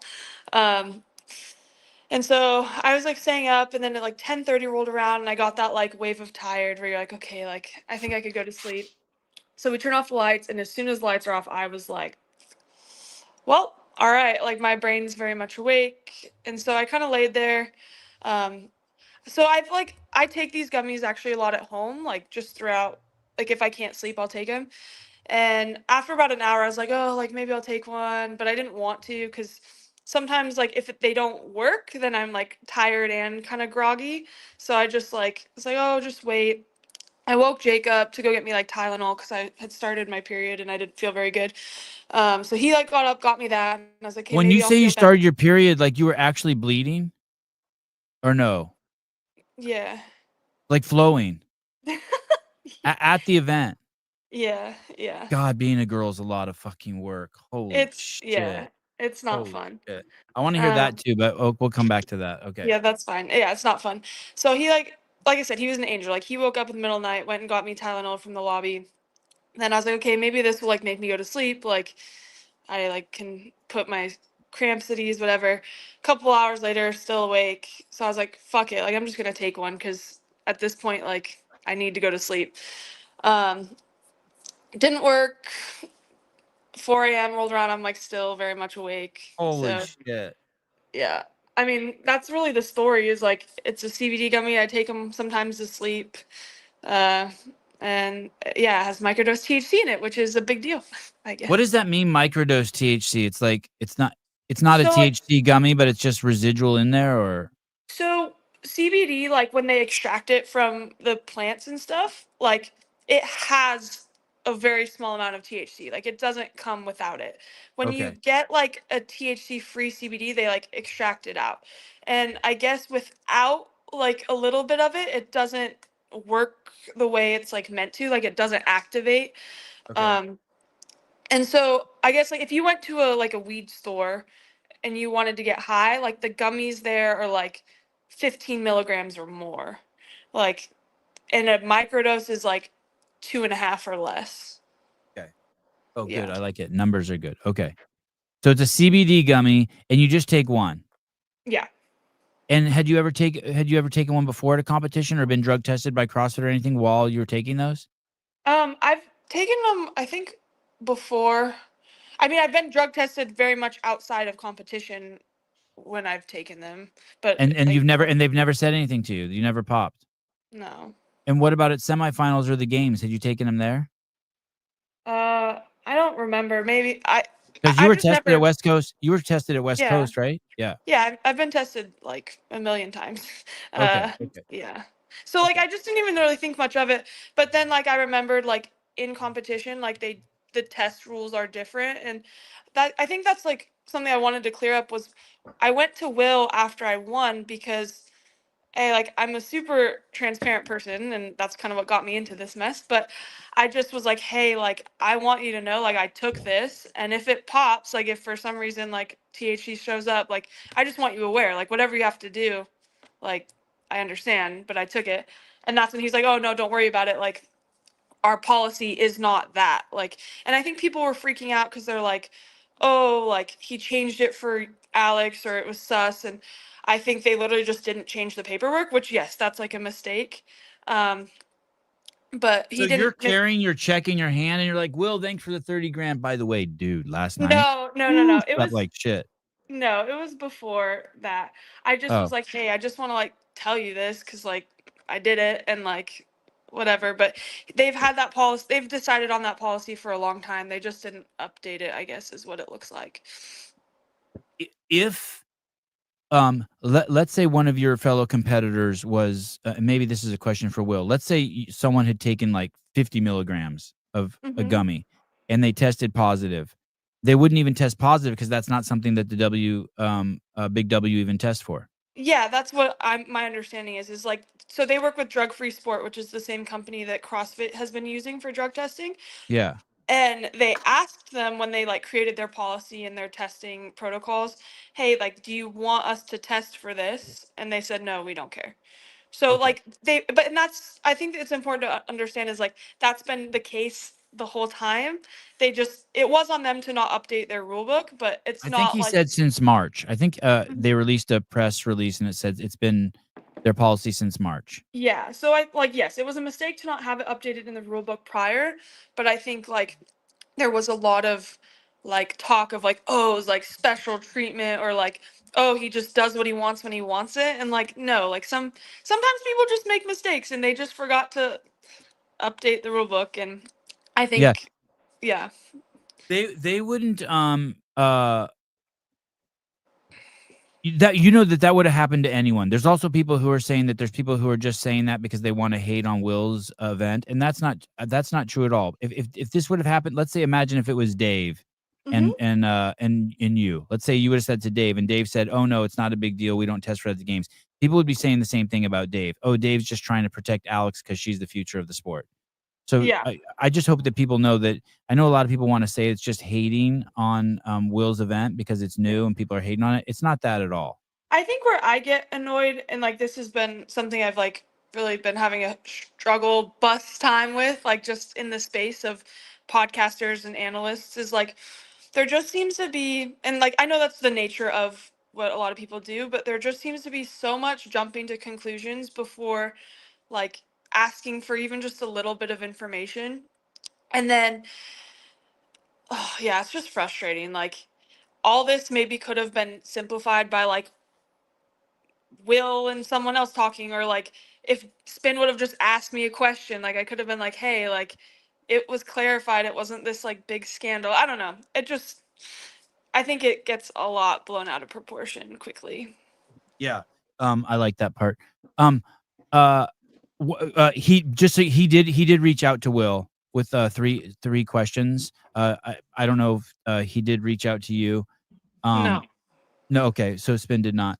No, I called John Young and I was like, what the fuck is this? Like, Slap your boy Spin around. well, I was like, oh, like you could have just like at least gave me a heads up. Like that it was that they were going to report that. Yeah. Okay. And so let me ask you this: if so, they're not. So as far as you know, they're not. They don't even test for THC. Mm-mm. So it's not related. But I wonder. Let's say not you. Let's just say someone else popped for something at the W. I wonder if CrossFit then acknowledges that and they're banned from CrossFit too. Like we've seen that with other athletes, right? We've seen athletes pop for steroids, like in some like weightlifting event, and then they can't do the CrossFit event. Is that what you were kind of thinking too? Were you thinking, holy shit, what if there's some sort of connection between these two testing bodies? And is that where your big concern was? Like yesterday when you got a little emotional, were you like, holy fuck, is this going to encroach on my CrossFit competition? No, because like I said, like the rules for CrossFit, like if it's out of competition, it's not a big deal. And like I already was cool with Will. I was just more stressed about dealing with like people, and like I'm a girl, I'm sensitive. Like I see comments and it's tough. Like it's easy to say like, hey, just they're all haters and trolls, it doesn't matter. But like if you see mean things, like it sticks with you. Yeah, for sure. Okay. When was it ever communicated to? So it wasn't communicated to you or any of the athletes until it reached to the surface. Basically, it was one of those policies that Will had changed, that had just slipped, that the Big W had changed, but it had slipped their mind. They didn't change it in the rule book and they didn't tell the athletes, but now everyone knows. Like someone else was saying, well, that's kind of fucked up if some athletes knew, because then they could use CBD and some athletes didn't know. I didn't know ahead of time. You didn't know. Okay. That's all you know, is that you didn't know. Yeah, like that's why I went up to Will. If I knew, I wouldn't have gone up to him and been like, hey, like, I just want you to know this. Like, that'd be silly. I didn't know, and I wanted to like clear my conscience, I guess, and just like make sure it was all good. When you took it that night, did you not think that? Did you not think, oh, this might be banned? It wasn't until the morning that you were like, oh shit, I did that. Yeah, because like I said, it's such a low dose that I was like, oh, it's gonna be fine. But like I didn't sleep at all, so I was kind of like, well, like I don't know, like I don't know if it's gonna be out of my system, and like I don't know how long it stays. So I just was kind of like, I'm a dum dum. I maybe shouldn't have done that, but I'm gonna like at least let him know. When I'm shifting subjects here. When Colton Merton showed up to the semifinals, I think it was last year, and there was that workout that was the run and clean and jerk. Mm-hmm. We all knew that he had said ahead of time, hey, there's something I'm going to show you, fuck nuts. Yeah. And he went out there and he showed us. Mm-hmm. He hung with Fikowski. I think he finished 4th in that workout, and he ran his ass off, right? Just smart, right in the back, and then passed everyone at the end. Do you feel that way about anything this year? That you're like, is there something you've been working on where you're like, okay, when this is, I can't wait for this to come up. I do 4 rope climbs in the time that it used to take me to do, 3. Isabel, I'm actually really excited for that. I think I'm not gonna say I'm gonna win it because there's a lot of great snatchers out there. But I think that's an event where people would expect me to shit the bed, for lack of a better term, and I don't think it's going to be that at all. When you fix something like that, is it motor recruitment pattern? Is it bar positioning? Is it strength? Is it metabolic capacity? Like, how do you Yeah. know where to make the tweak? Because obviously you're strong as a fucking ox. How do you know where to do the work to get to fix your issue with the snatch? Yeah, it was just a lot of technique. So like figuring out a way to break down parts of the lift to like fix those areas. So like for me, two problems that I have, I tend to like not get full extension, so like I don't straighten my legs all the way, or the bar will get really out in front of me for whatever reason. So just like making drills and sets to like address those things very specifically have helped a lot. So you have the power, hips not opening all the way, thus not transferring through the arms to the bar. Fix that. Yeah, just a And few then someone different. just stays on you? Does someone stay on Yeah. you? Does he go, "No, you didn't open your fucking hip"? Is Collar yelling at you? Well, I usually will film my sets and like we'll look and he'll give me like feedback, live feedback, but he doesn't get angry like that for these. And tell me about Brett, the mindset coach. Yeah, he's awesome. So, it was actually last year. I'm trying to remember. It was maybe around like the Open, or no, quarterfinals maybe. Um, I can't remember, somewhere around there. But Justin was like, "Hey, like I had a lot going on in my personal life at the time, um, and like You did? You did? yes, I did. Um, and between that and just like training, he was like, "Hey, like I think you should maybe look into like a mindset coach." And I was like, "Okay."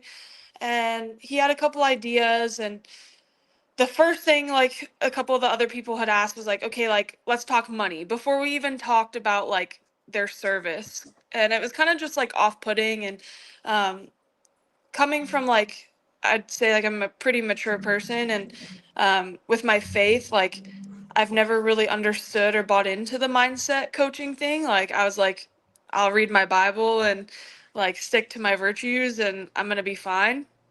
Um, and so I didn't really like the idea of like paying someone to tell me to like be tough, if that makes sense. Yeah, yeah. This is so good. I think you're speaking to a lot of Christians right now who say like, "Hey, I have God. I'm not doing this witchcraft." Not even witchcraft. Like God aside, like I just didn't.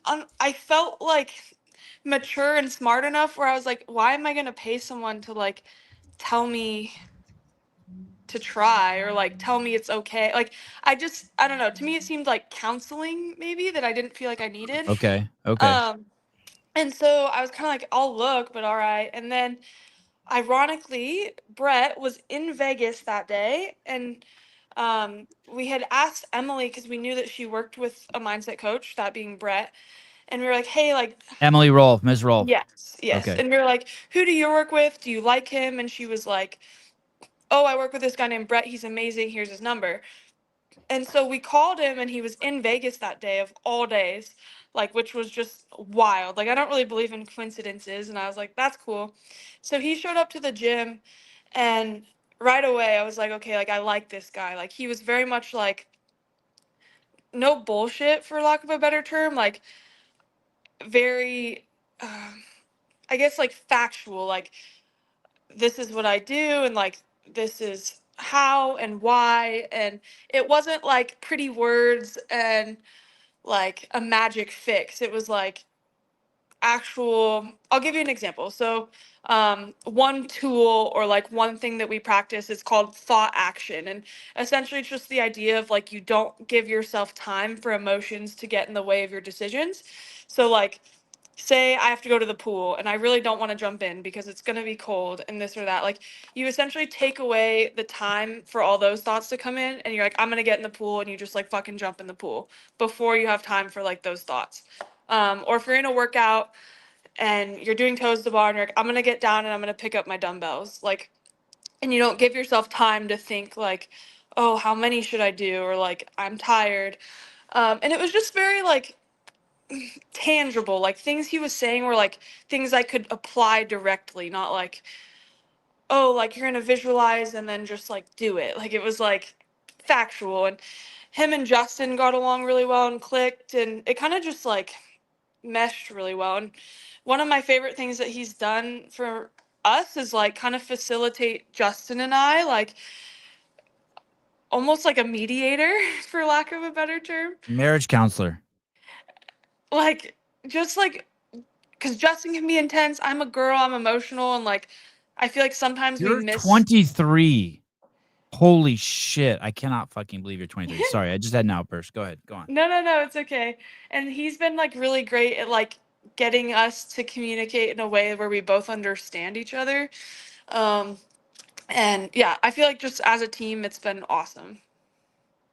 And by the way, I really appreciate you giving an objective example. And what's interesting is you give this objective example of what one of the tools, and that tool is also, like you said, it's very practical. It's tangible in the fact that like you can do it. Mm-hmm. Yeah, that's cool. How often do you talk to him?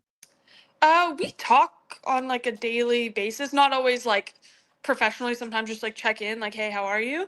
But like a proper check-in call, maybe like once a week, twice a week, and then he'll come down. Like my favorite is when he's here in person. Do you call him to say goodnight? No. Hey, by the way, it's so funny you say he was in Vegas and you don't believe in coincidences, because I was having like a rough I've been having a rough like 3 weeks. Like normally I'm just always at a 10. I've been like at like a 9.9. Okay. And so I was actually telling Suze, I said, hey, something's going on with me. I'm not sure what. And yesterday Caleb showed up. I hadn't seen him on the podcast in 3 weeks. I just got on and he was on there with me. I'm like, dude, what the fuck are you doing here? He goes, oh, I got 5 days off of work. And I was like, thank you, God. That's and, awesome. and yesterday's show was the best show ever. And you called in, and even though you cried, you made my day too. Yesterday it was crazy. And I like, that's I don't need proof that someone found Jesus's dentures in a cave somewhere that he's real. Like, I believe, like, okay, thank you. I needed, like, I was just about to go to a 9.8 out of, I was dropping nothing and you saved me. Thank you. Yeah, no, I've had too many things in life happen where I'm like, that was God. There's no other way. So yeah. it's cool. And if I was God, I would work with you and Caleb too. So that's like another, like, yeah. So, okay. So you see the big W on the calendar, and then you look at your men's calendar and you're like, oh shit, we have a collision course. Like, do girls see that? Yeah, you see that? absolutely. Oh shit, these two are going to go like this. Yeah, absolutely. And do you call Will and ask him to change the date? No. I mean, it's like, that's the reality. It just happens sometimes. And for me, like, it's the sleep part. Like, I usually don't sleep very well when I start. So that's when do you want it? What, like, I always think of menses in two things. There's the week before, which is like when, like, you got to be careful because, or you're just like, hey, you got to be careful what you say this week to her. Yeah. You better be careful. Yeah. And then there's the week of, which is when you're bleeding, and that's usually, that shit's cool. Yeah, it's fine. But which part would you rather compete in? It sucks that it's a 2-week window. Which is the better week to compete in? Have the mental shit go away, but have to deal with the blood, or?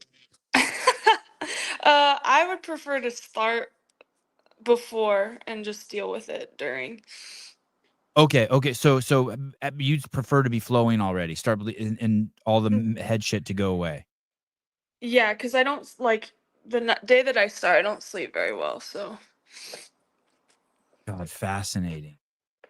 Yeah, being a girl is kind of terrible. That's another thing. Like, Justin and I had to like learn, like, the 2 times I've been like hurt with my back, it both happened the week before I started my cycle, and like kind of just having to because of inflammation, because you're inflamed during that time. I guess I'm not quite sure, but like just kind of having to recognize those patterns, and like there's at least 2 days a month where I'm like, I hate this, I don't want to do it, like I just want to be normal, and then like that's usually the week before, and then I feel fine. Hey, is that so would you not do heavy deadlifts or heavy cleans or snatches during that window, knowing that you might be inflamed and your back might be compromised? Or you might not be like, go ahead. Oh no, it's okay. I think like now I can kind of recognize the pattern of how I feel. And some months it's fine, some it's a little worse. Um, and so now I know just like to call it early if I feel weird. Hey, you know what the really cool thing is? I mean, really fucking cool is that you have your menses. Yeah, no, it's like, I mean, it's a sign of like good hormone health, which is good. Because I swear, I feel like I know so many women, not even elite women, athletic women, just so many women. Their shit's all fucking honky wampus.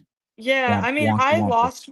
I lost mine for like a while back in like 2020, because I was like under eating and all that stuff. And yeah, I mean, people like a lot of athletes lose it, but it definitely like it's a good sign of like being in good health if you have it. So Yeah. Hooray!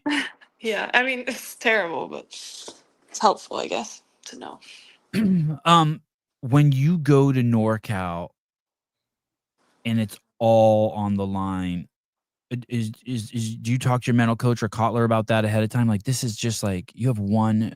Like, I'm tripping a little bit for you. Maybe you shouldn't talk to me, but you have No, like it's one okay. shot. You got to beat up all those girls there.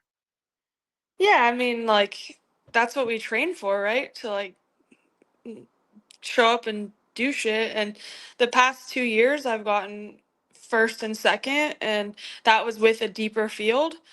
Um, like there's a lot of great athletes that have already qualified that won't be competing for a spot. Um, and honestly, I don't care who shows up. Like I want to show up and I want to be the best. And like, if, yeah, I mean, obviously something catastrophic could happen, and that's something we have to be willing to accept if it does. But I'm confident in our choice. And Kotler will be there. Yeah, yeah. Oh, and what's his deal these days? Does he have any more athletes besides you? Are you his only athlete? No, he has a lot of athletes. Like he's coaching a few people at the gym, like Raph Omer. They're doing team. So we have He's coaching Sanson, no Raph. Oh, Duran. I don't know how to pronounce his last name properly. But Durante? Is it a no, no, Durante? no, no, No. no. Oh. Allie's fiance. Oh, Scuds. yeah. Oh, Uh, do they live in Vegas? mhm. Oh shit, I didn't know that. I always think of Allison Scuds as living down the street from me. I always forget she lives in Vegas. No. So they're here. So he coaches Raph and Omer, and he has like a lot of remote athletes, and um, yeah, he has a little roster. I got this impression from him. I know I should be asking him and have him on, but I got this impression from him like a year or two ago that as this cohort of athletes goes through, that this might be his last run at this. But I mean, man, you're so young, he could be stuck with you for a long time. Right? And yeah, I guess so. Why do athletes switch? I think it's for a variety of reasons. Like, I think sometimes people feel that they need a change to get that extra 1%, and they don't know where to find it other than like that's an option is to change a coach. Sometimes the grass looks greener on the other side. I think that obviously By the way, sometimes, it's not. It's not. yeah, I think sometimes like maybe moving or logistics, like if you want to have an in-person coach or not.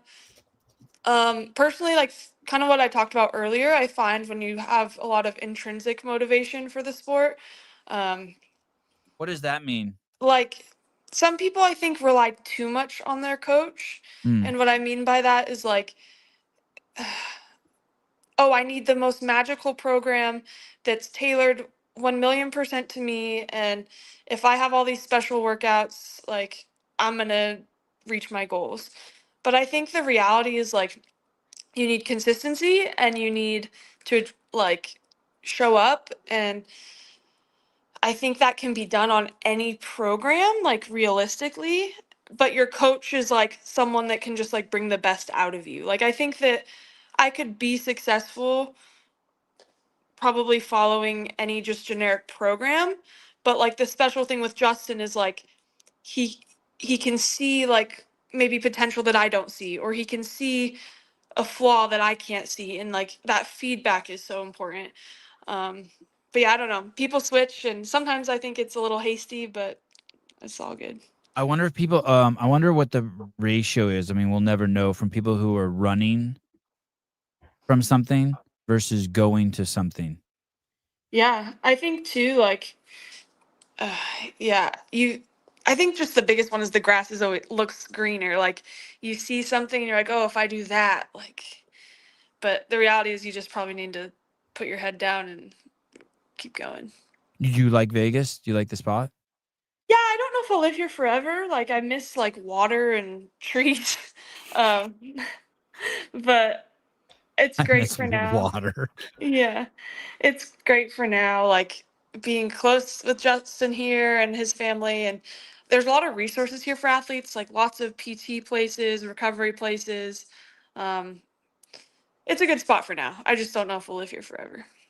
If you were to give advice to, well, let me ask you this: would you ever say to Justin, would you ever challenge Justin to something? Like, would you ever say to Justin, "Hey, dude, I need you to figure out a way to make me, to keep me more engaged. I'm losing interest in this shit, and I want to task you with keeping me more engaged." Or, "Hey, Justin, I really, I want to win the all handstand events, Hmm. and so I need to challenge you to figure that out for me." Would you ever say that to your coach? Like, put him to a task? I feel like we both kind of just like come up with things together. Like Mm. we'll watch, like the other day we watched all the recaps of WFP. Like we watched each event and went through and like, hey, we want to do this. Hey, we want to do that. Let's do better here. So we have good communication on that. I don't think I've ever just went to him and like, I need this, because I think we both kind of are on the same wavelength before Mm. that has to happen. Okay.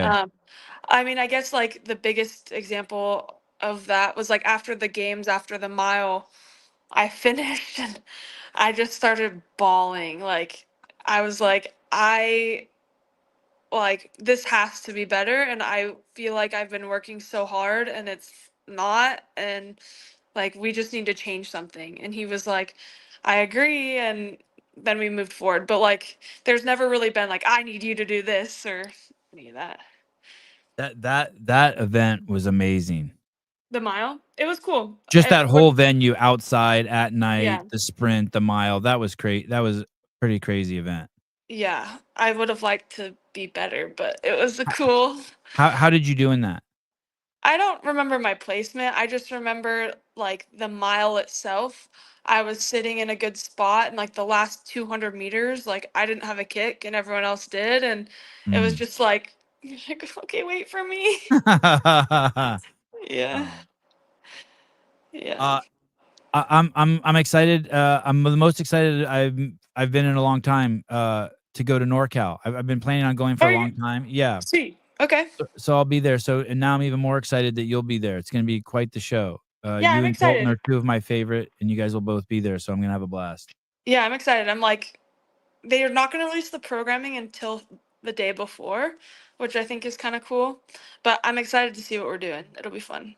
I think they do some weird stuff there. Like they're not Yeah. afraid to like. I think they had something where like you jump rope and walked at the same time one year, or they had some gymnastics. I'm curious though if they'll change that just to have like a uniform program to send people to the games. Like, because it'd be kind of wacky if like someone who could hold buckets for the longest, like Right. go to the games.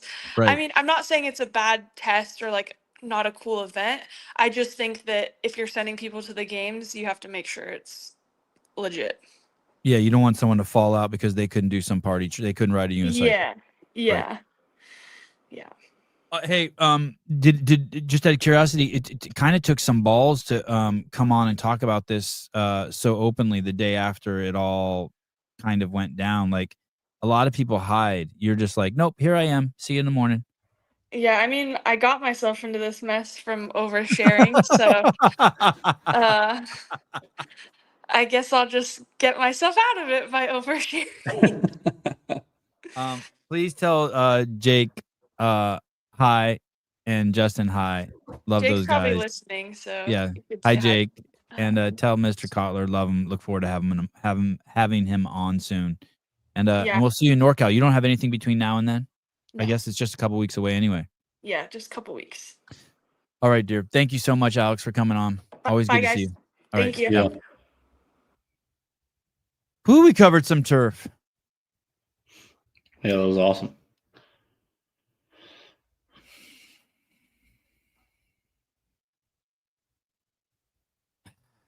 I needed that. I don't think she's not a stoner. I don't think. No, I don't think so either.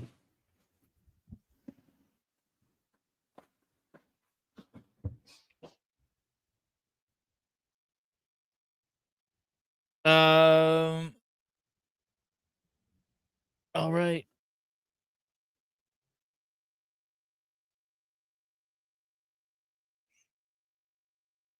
Oh, Doge. I just got a text. Doge found my money. Wow. I get so many whack texts. Where was it? Where was your money? In a Medicaid fund somewhere? Who the fuck knows? I don't.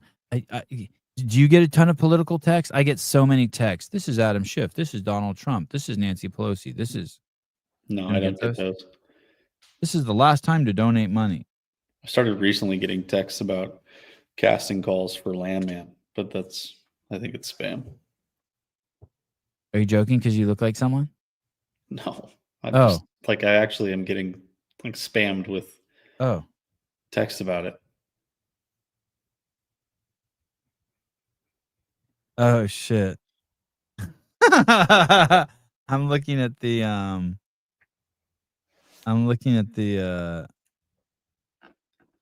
the text threads. Yeah.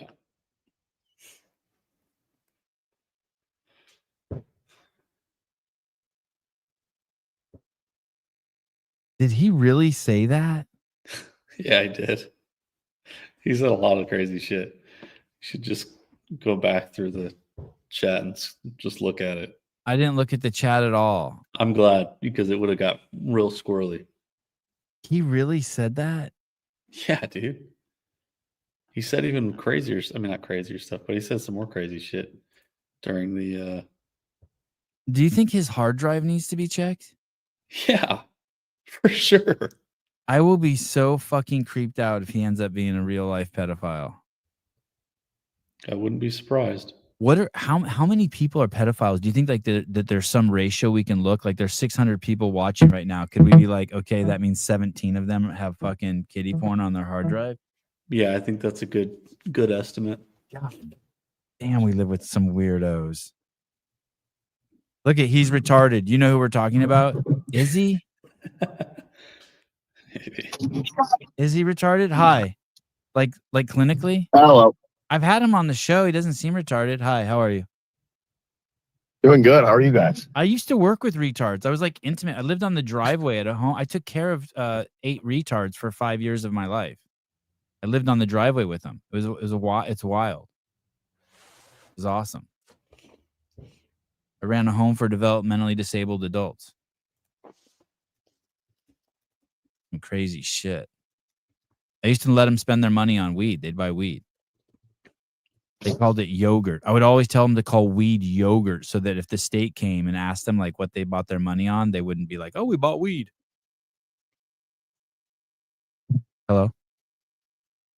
They were like, holy shit, the microbiome of these retards must be amazing. From smoking weed? Oh, from all the yogurt. Yes. The probiotics. Microbiome. What do you want? Who is this? Hey, yeah. So I was listening to the first part of the call, and then I skipped. I haven't heard any of the interview, but I just want to say, like the hypocrisy of these athletes at this point is so incredibly hypocritical. It's almost like a Saturday Night Live skit, and it's starting to drive me nuts. So I sports gamble. Okay, I like to sports bet, and I'm in like a few Facebook groups where people will post about their parlays and whatnot.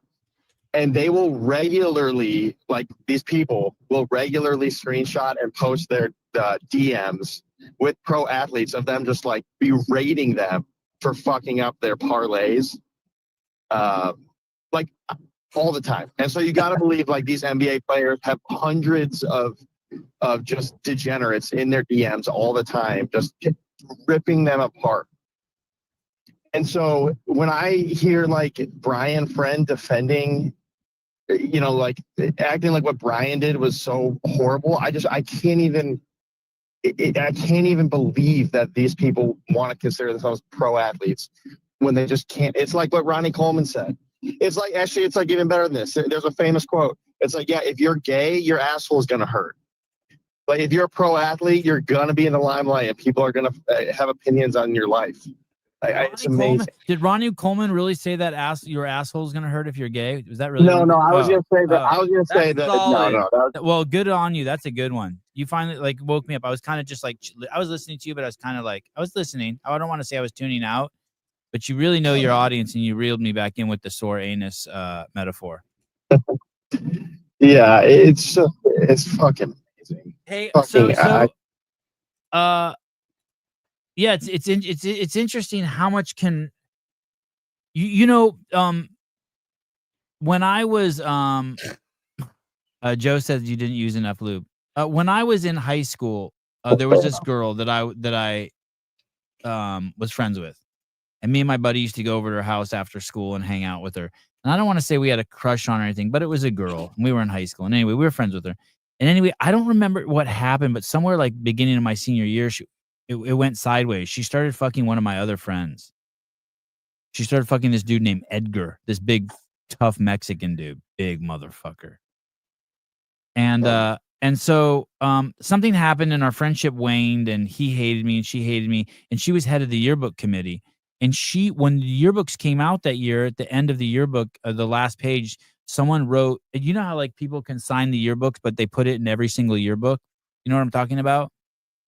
You can write something and then they print it and all. Well, someone wrote Sevon has a huge nose. And it went into every single yearbook that came out for the entire school. There were like 400 people in my school. Holy shit. That's so fucked up. That's so fucked up. And, you know, it's not like, I'm sure way worse shit happens to kids now, you know, with like, you know, like some fucking high school girl sends her tit. Probably every day, some high school girls' tits are being passed around some high school now because people have cell phones and they take pictures of their naked bodies, and kids are probably doing the craziest shit. But it's like, I don't know. I just think of it to that, like, whatever. I don't know. I don't know how I don't know how these people are gonna have thicker skin. The thing is and it's easy for me to say, but Alex should be excited that people are talking about whether she's stoned or not stoned or THC, and the Big W should be excited that people are talking about it. No one's saying anything about Will's mom or Alex's mom. You know what I mean? It's like, hey, it's all relevant to the sport you're doing. You know what I mean? Like, what would really suck is if you were P. Diddy and you're a musician, but instead people are talking about you fucking beating women. Like, that's not what you want. You want people saying, hey, he plagiarized that from Sting. You don't want, hey, he fucked 30 dudes in the basement in the ass. You know what I mean? So I'm with you. It's hard to someone just needs to help these people and let them know, hey man, just enjoy it. It's part of the game. Hey, it's like what we talked about with Alex. Would you rather have your pussy bleeding on game day, or would you rather not have your pussy bleeding at all? And it's like pussy bleeding on game day. So that's a cool, yeah. You know, can you imagine if she leaned into it and she got like a T-shirt of her face with like bloodshot eyes and like a doobie hanging out of her mouth and printed those? Yeah, Jake should do that. Her husband should make a Chat GPT. That would be awesome. Oh, I'm not even an Alex like huge fan. I'd buy one of those. Yeah, she's cool as shit, dude. She's cool. I imagine she's 23, dude.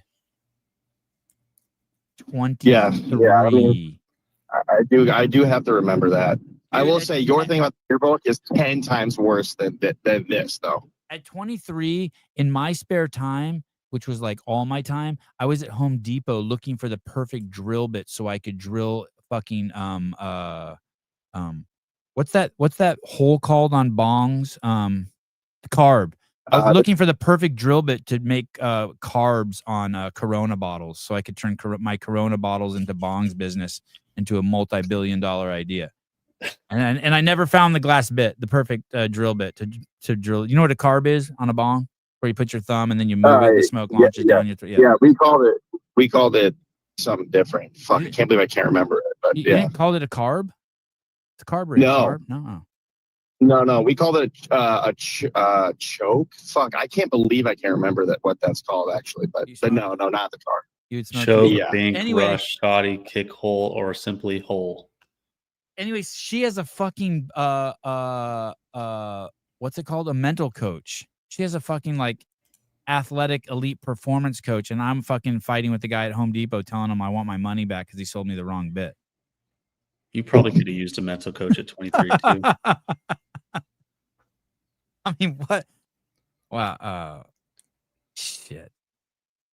Hey, can I ask you a completely other subject? So I was listening yesterday. Do you think I could never leave my family for 3 weeks out of every month, ever, regardless of what I'm doing? Oh yeah, that was hard. That was hard for me to process. That was crazy, wasn't that? That was. It's Eli Crane sometimes said hard that? for me to think like this guy is the epitome of a good dude when he's doing that. I mean, I guess for like a great cause, but just me personally. Do you ever think about? I mean, dude, how the fuck can you do that? And like, I don't know how old his kids are. Granted, if they're older kids, then I'm changing my tune. He just seemed young, so I imagine. No, I assume they're young. Kids. Hey, that last night I was in bed with Avi, and I was like, hey, just so you know, in a couple days, I was putting him to bed. He's 10, and I was like, hey, in a few days, I'm going to Tennessee for 5 days. And then he goes, what? And he starts like, he's like, that's dumb. He's like, you should not leave us for that long. And then I go, then I'm coming back for 2 days, and I'm leaving for another 5 days. And a little piece of me died that I had to tell him that. I cannot imagine. I'm so glad that stuck with you, that Eli thing. That stuck with me too. I was like, what the fuck? 3 weeks a month. Soft. You guys are soft. Dude, I personally, I categorize that as bad dude material. And I don't think but that's bad dude material to me. Yeah, I don't know. I'd have to hear more details. When I have him on again, I'll ask him how the fuck he does that. Yeah. Hey, he's a stony cat, though. You know, like you can tell he's got some shit going on. He is a stony cat. Yeah, he was cool. Yeah, I'm sure he's got shit going on. Yeah, he seems like he's wound pretty tight. Oh yeah. Mm-hmm. Oh yeah. Like I think the 4 hours he got the night before the call, that's like probably standard for him. Yeah, like I don't think like he can pop. You know what popping is? Like black dudes do popping, like breakdancing. Like he's the opposite of whatever breakdancing is. You know how breakdancers kind of just like flow and shit, like those noodle guys. Oh yeah. He's the opposite of that. He's. I'd be so curious to see Eli run or play basketball. I don't think, or like try to dance. Yeah, or swim. Yeah. Yeah, he looks like he's like just wound so tight. He'd be a great security guard. That being said, that was actually super. It's fucking. I appreciate that you can get these guys on an interview though, Savant. Thank you. That's crazy that we got to listen to that. That was cool. Yeah, it sucks that my show's so small because I am the coolest fucking person alive. But whatever. Yeah, it just makes you wonder about the biggest shows of all time. Yeah, exactly. Maybe they're not the coolest people of all time. Exactly. Sorry, Ortega. I had to take my dick out of your mouth for a second so I could suck on it a little bit. Sorry, Ortega. All right. Thanks, guys. Have a good weekend. All right. Bye. Okay, bye.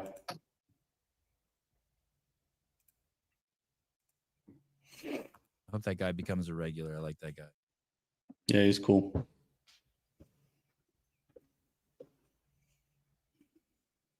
All right, I do want to finish this. I want to allow Brian to, out of respect for Brian Friend, allow him to finish before I go.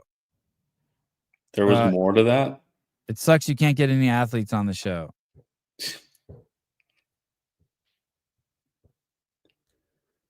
Yeah, there's more to it. Motherfucker, did I eventually kick Brian off the show? I think that's how it ended. Eventually, I just said, "Hey, dude, you just can't come on anymore." Yeah, that sounds right.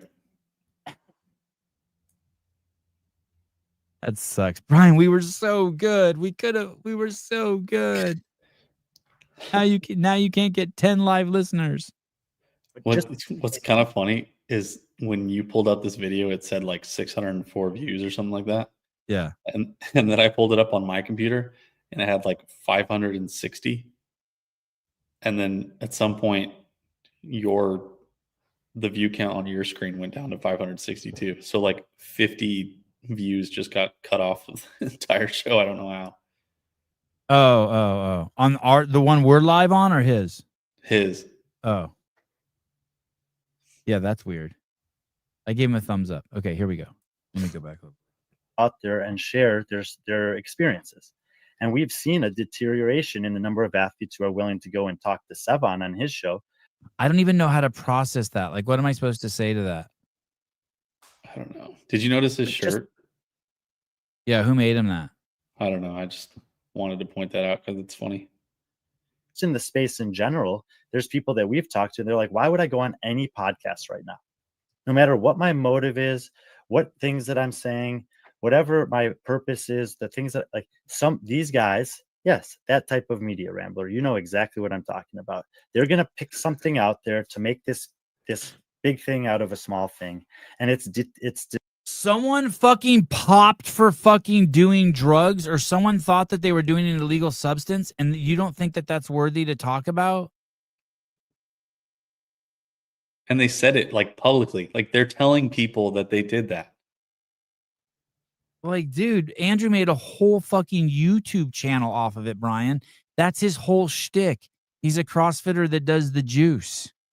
That's like one of the cornerstones of what he does. He does no reps, he does testosterone, and he does your mom, Brian. Those are like, and then he does one Mr. High Rocks. That's it. Ass pounds High Rocksers.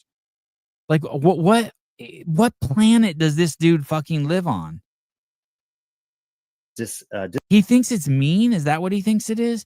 Hey, dude, no one needs you to fucking do the victim thing. He thinks that it's going to cut into their sponsorships or something. Kudos to Alex for not playing the victim at all. Yeah, I hope it gets her a fucking huge CBD sponsor. Disencouraging people from speaking on public forums. Disencouraging people to speak on public forums? And you guys want to hear from the athletes, and you want to hear from the coaches, and you want to hear from the managers. And some of us don't care. We're like, okay, do whatever you want to me, because I know who I am at the end of the day. You know who you are at the end of the day. Do whatever you want to me. You sure about that? But please don't do whatever you want to me. Other people, there's a lot more on the line, and then you're not necessarily encouraging them to want to come out there and have these conversations. And I can almost guarantee that this minute of talking that I just did, that they're going to spin it to make it all of Brian, this, that, whatever. Like, this is what they do. Encouraging them to want to come out there and have these conversations. And I can almost guarantee that this minute of talking that I just did, that they're going to spin it to make it all of Brian, this, that, whatever. Like, this is what they do. Them to want to come out there and have these conversations. And I can almost guarantee that this minute of talking that I just did, that they're going to spin it to make it all of Brian, this, that, whatever. Like, this is what they do.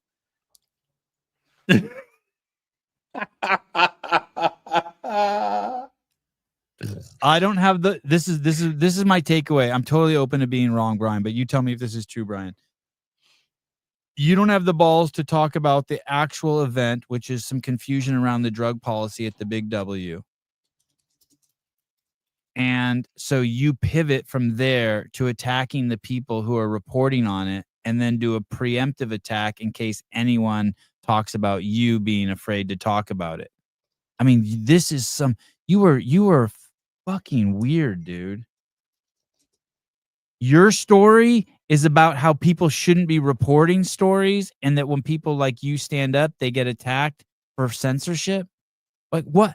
How am I supposed to fucking follow this? What the fuck is he saying? Did he eat too many gummies? Is Patrick Clark following him? He doesn't look like it. And Patrick, what's in that refrigerator back there? And why do you have gallon-sized Ziploc bags? It looks like he's in a dorm somewhere. And it's the reason why you're not hearing from as many athletes. Maybe they'll take their into their own control. Like, no, the reason why they're not hearing from as many athletes is because I'm not inviting them on the fucking show. The boys interrupted have done great, but yeah. So I don't know. That's just the landscape. I know you don't know. I listen. I'm 100%. You don't know. That's the first thing I've agreed with you that you said. That exists, and you have to be, you have to be conscientious of it, and then we all have to deal with it. Yeah. Again, it's interesting time. Interesting time to be, to be a fan of the. You know me, Patrick. I do not like violence. Yeah. So I forgot to mention that. So you are wearing the original Godfather shirt. Yes, I've decided to lean into. I got my rose. Oh, pipe down, jeez Louise. HDR CBD drop Brian and sponsor Sevi. Oh, do they sponsor him? Oh, geez.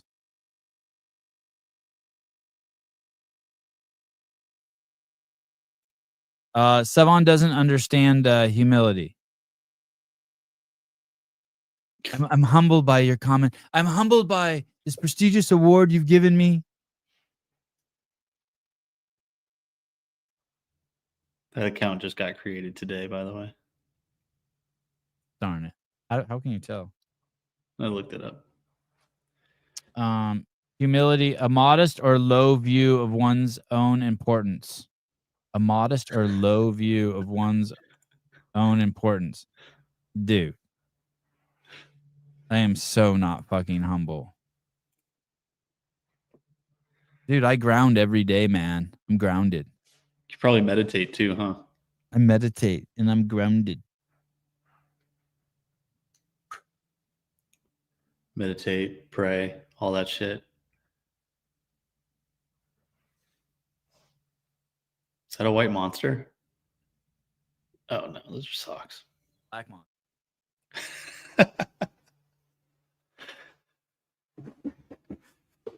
God, those don't smell as bad as I thought. What could you oh.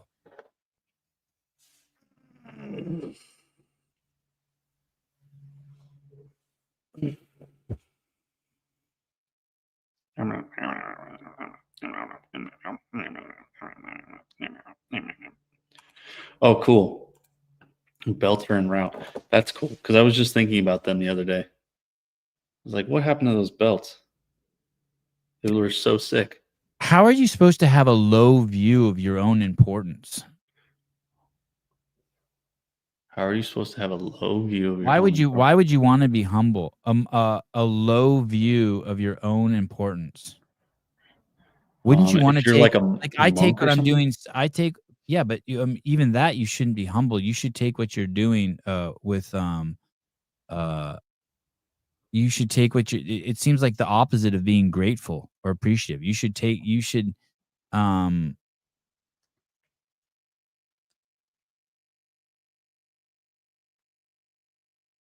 be proud of your status, so proud of your ability.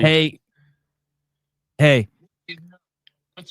Could I call you right back? I'm almost done with the podcast, and I'll take the boys to jiu-jitsu. Yeah. Okay. Okay, bye. So I purposely answered that just now to let you know that Greg called me to show off. To let you know of my importance. Okay. And then I purposely answered that knowing that it would fit perfect as a bit to do as we're talking about humility. Okay. Yeah. I think here's what I discovered just now, sharing this with you. I think it's important to maybe be humble on the outside, but you should definitely never be humble on the inside.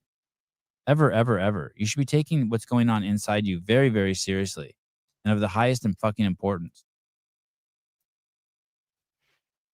Okay. I see what you're saying. I might have to take another shot at that. Yeah. Humility is the opposite of ego. Well, what is ego? Like you're proud of something? What's I always like that term, a humble brag. Can I join you guys for lunch? He's in France. He's in France.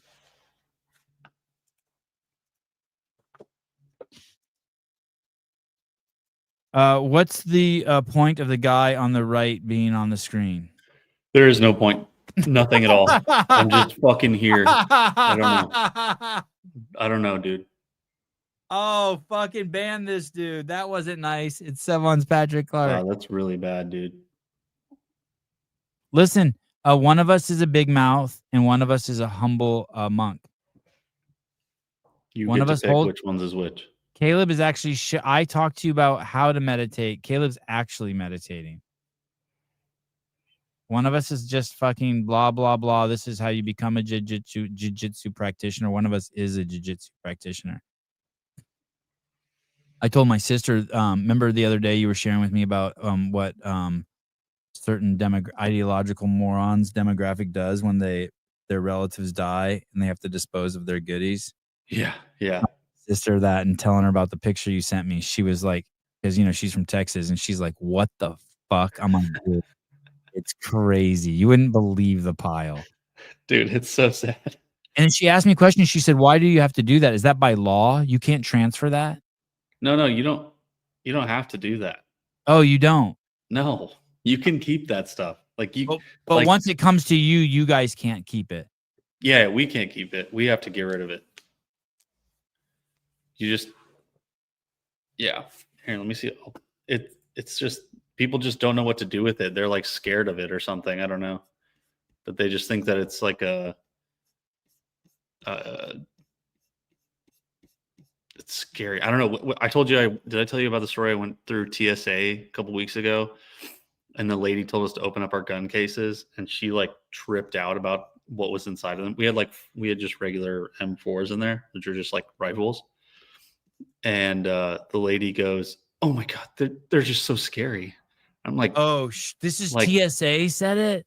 No, it wasn't TSA. It was but some security person. It was a gate agent. Yeah. A gay agent. Gate agent. She was probably gay, but she was like tripping balls. I'm like, I swear to God, these things won't hurt you. And she's like, I don't know. I was like, all right, chick, you can chill. Here it is.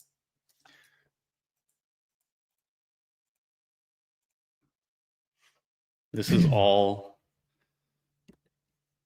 like, yeah, that's nuts. So, and all those wires that you put in there, that's to blow the shit up.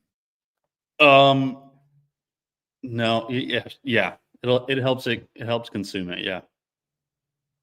So all of these wires are like det cord. It's like a rubbery substance. Does it actually? Can you see it go like in the cartoons? No, that's time fuse. Oh. But you can see that go do that. It's just like smoky. It doesn't make like the. Who dug that hole? Is that hole dug by hand? No, we had a front loader do it. Oh man! But this is all like shotgun shells, 5.56, 7.62. What is that? Like 30-06 or whatever. Like, and those just are just being disposed of. Yeah. Yeah. It's like amnesty. It's like just stuff that gets collected in amnesty box. Yeah. I want to show you this craziest video ever. Did you know that they just had a tornado in St. Louis and like 8 people died and 36 were injured? No, I didn't know that. The whole fucking town of St. Louis is run by women. They are so fucked. They are so fucked. Sevon, you're a misogynist. Hey, listen, I'm not a misogynist if it's fucking true. I gotta go to jiu-jitsu, but you gotta see this fucking story. The mayor appointed this thing. It looks just like the character from Goonies, and it was in charge of emergency coordination. It's a woman. This thing. And it's in charge of emergency. This is the SEMA commissioner. FEMA? Oh, you're muted. Running that system. This is the SEMA director, DEI. This person was in charge of pulling the fucking fire alarm. Okay. the fire alarm. No, sorry, the tornado alarm. It's called CEMA, CEMA. This fucking thing was in charge of pulling the tornado alarm so that people could fucking go under. This thing didn't pull it. This thing didn't pull the alarm, and 8 people died and 36 are injured. But dude, it gets so much worse. It's crazy, dude. It looks like that character from the Goonies, dude. Hey, dude, you can't be hired if you look like this for that position. Sorry, Stefan, you can't say that. I just did. Fuck you. Heil Hitler nigger or whatever fucking the song is now. You can say whatever you want. Yay, yay, yay. Kanye. You can't hire this thing to be in charge of fucking people's lives. It gets so much worse. This is the tip of the iceberg. The whole city is run by white lesbians and fat black ladies. It is like, yes, it's that. It's that. Are you out of your fucking mind, St. Louis?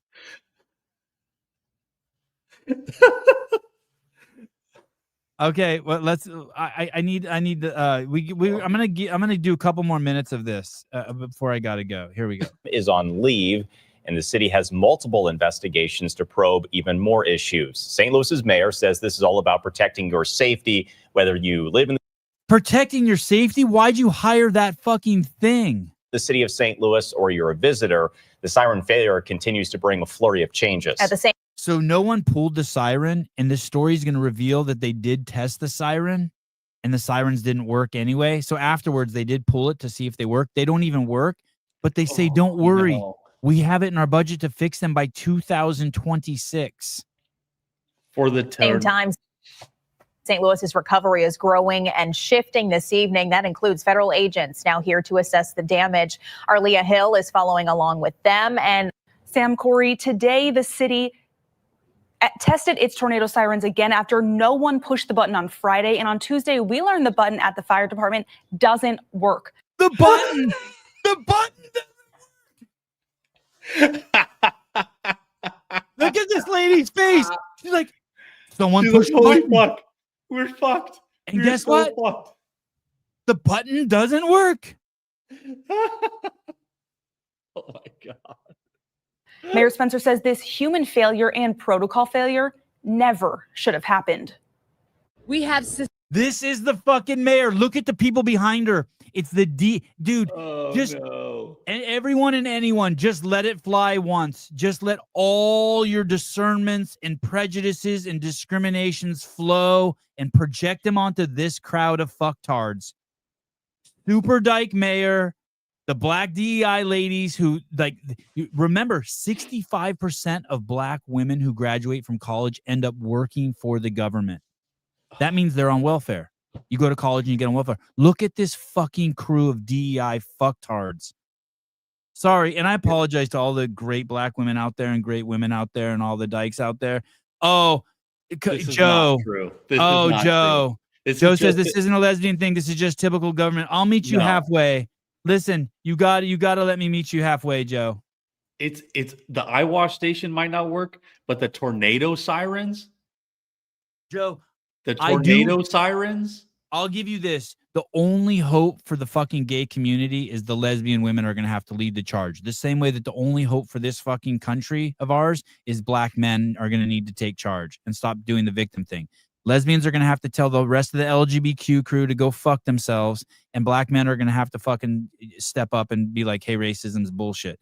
But until then, I don't know, Joe. I respect you so much. I think you're so smart and critical thinker, but the automatic door button at the government building is not going to work probably. The fucking but the tornado siren. Here we do it. We test it the first Wednesday of every month. And you're be like law. And bear with me here, Joe. You're gonna the thing about the women. I'm gonna show you why I lump all women up too. It gets really crazy. This isn't just thoughtless, prejudice, asshole, misogyny, homophobia. I love a fucking faggot, but let me just bear with me here. There's just certain jobs you can't have.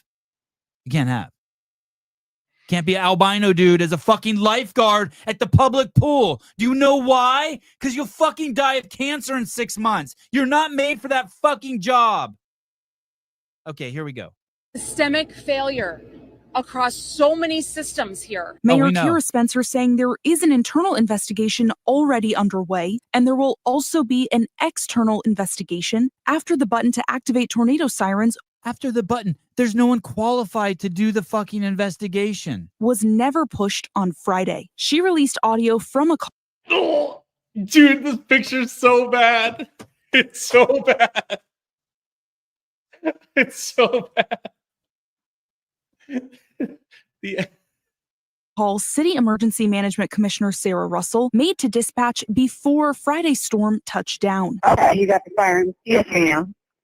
All right, thank you so much. You're welcome. Bye-bye. That's the clip they play? They didn't even say anything. Listen to this clip again. Commissioner Sarah Russell made to dispatch before Friday's storm touched down. This is this bitch. What you're about to hear is this audio is this fucking Mr. Potato Head looking thing calling dispatch to say, hey, did you sound the alarm? Listen. Okay, you got the siren. Yes, ma'am. All right, thank you so much. You're welcome. Bye-bye. And bye-bye. You got the alarm? Yes, ma'am. Okay. Well, My takeaway was There it that is. the direction was not clear. It did not direct the person on the other end to press the fire button. And it's my understanding that the button was not pushed. two black chick, Mexican guy, and some fucking liberal fucking hippie bitch in the back, and then your dyke mayor.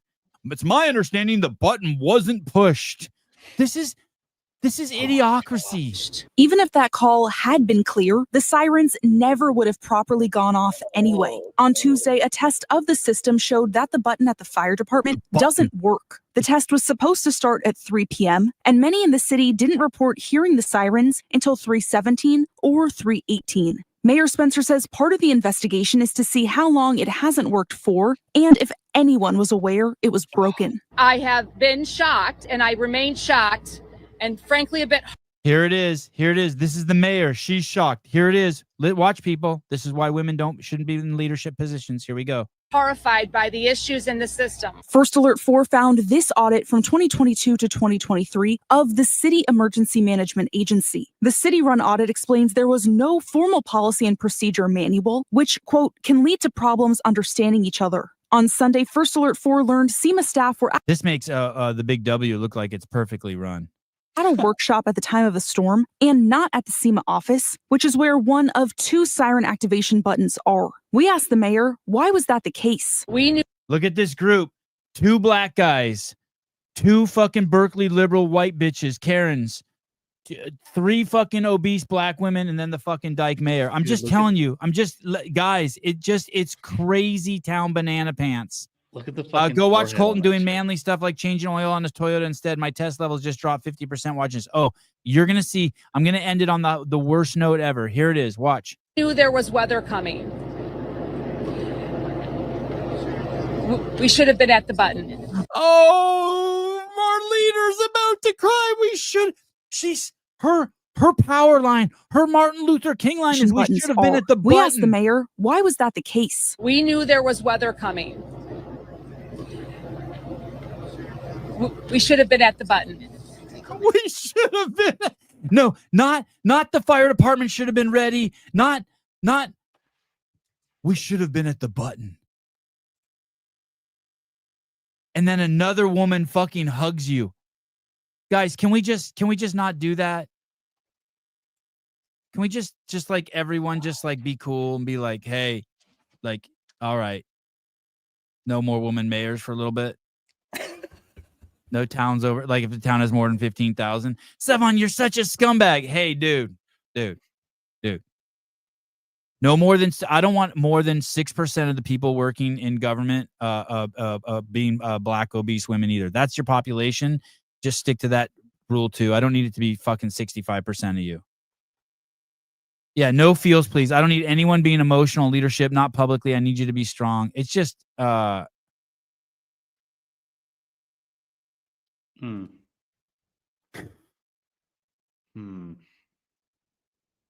I have to go. Hi. Hi. Am I taking the boys and you're... Oh, no, you're I'll gonna be come. there? I'll come. Are they in the car? No, I'll get them in the car now. Okay, I love you. They're ready. Okay, Okay, love you too. bye. Bye. Remember, what goes around comes around. Everyone will get their turn into the barrel. Oh, I know. Sevi, you scumbag. I know. Trust me, I know. It sucks. It's Kanye's fault. No, it's Alex Gazan's fault. No, it's Spin's fault. It's Spin's fault. No, it's Brian's fault. Brian, you and I agree. It's all Spin's fault.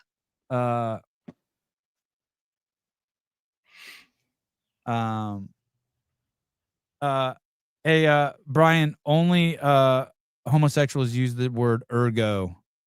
All right. Love you guys. And when I mean homosexuals, I mean power bottoms. I'll see you guys. What is today? Friday? Friday. Yeah. I keep wanting to do a show with Bryson and Tyler. All right. Love you, Joe. See you guys soon. Bye-bye.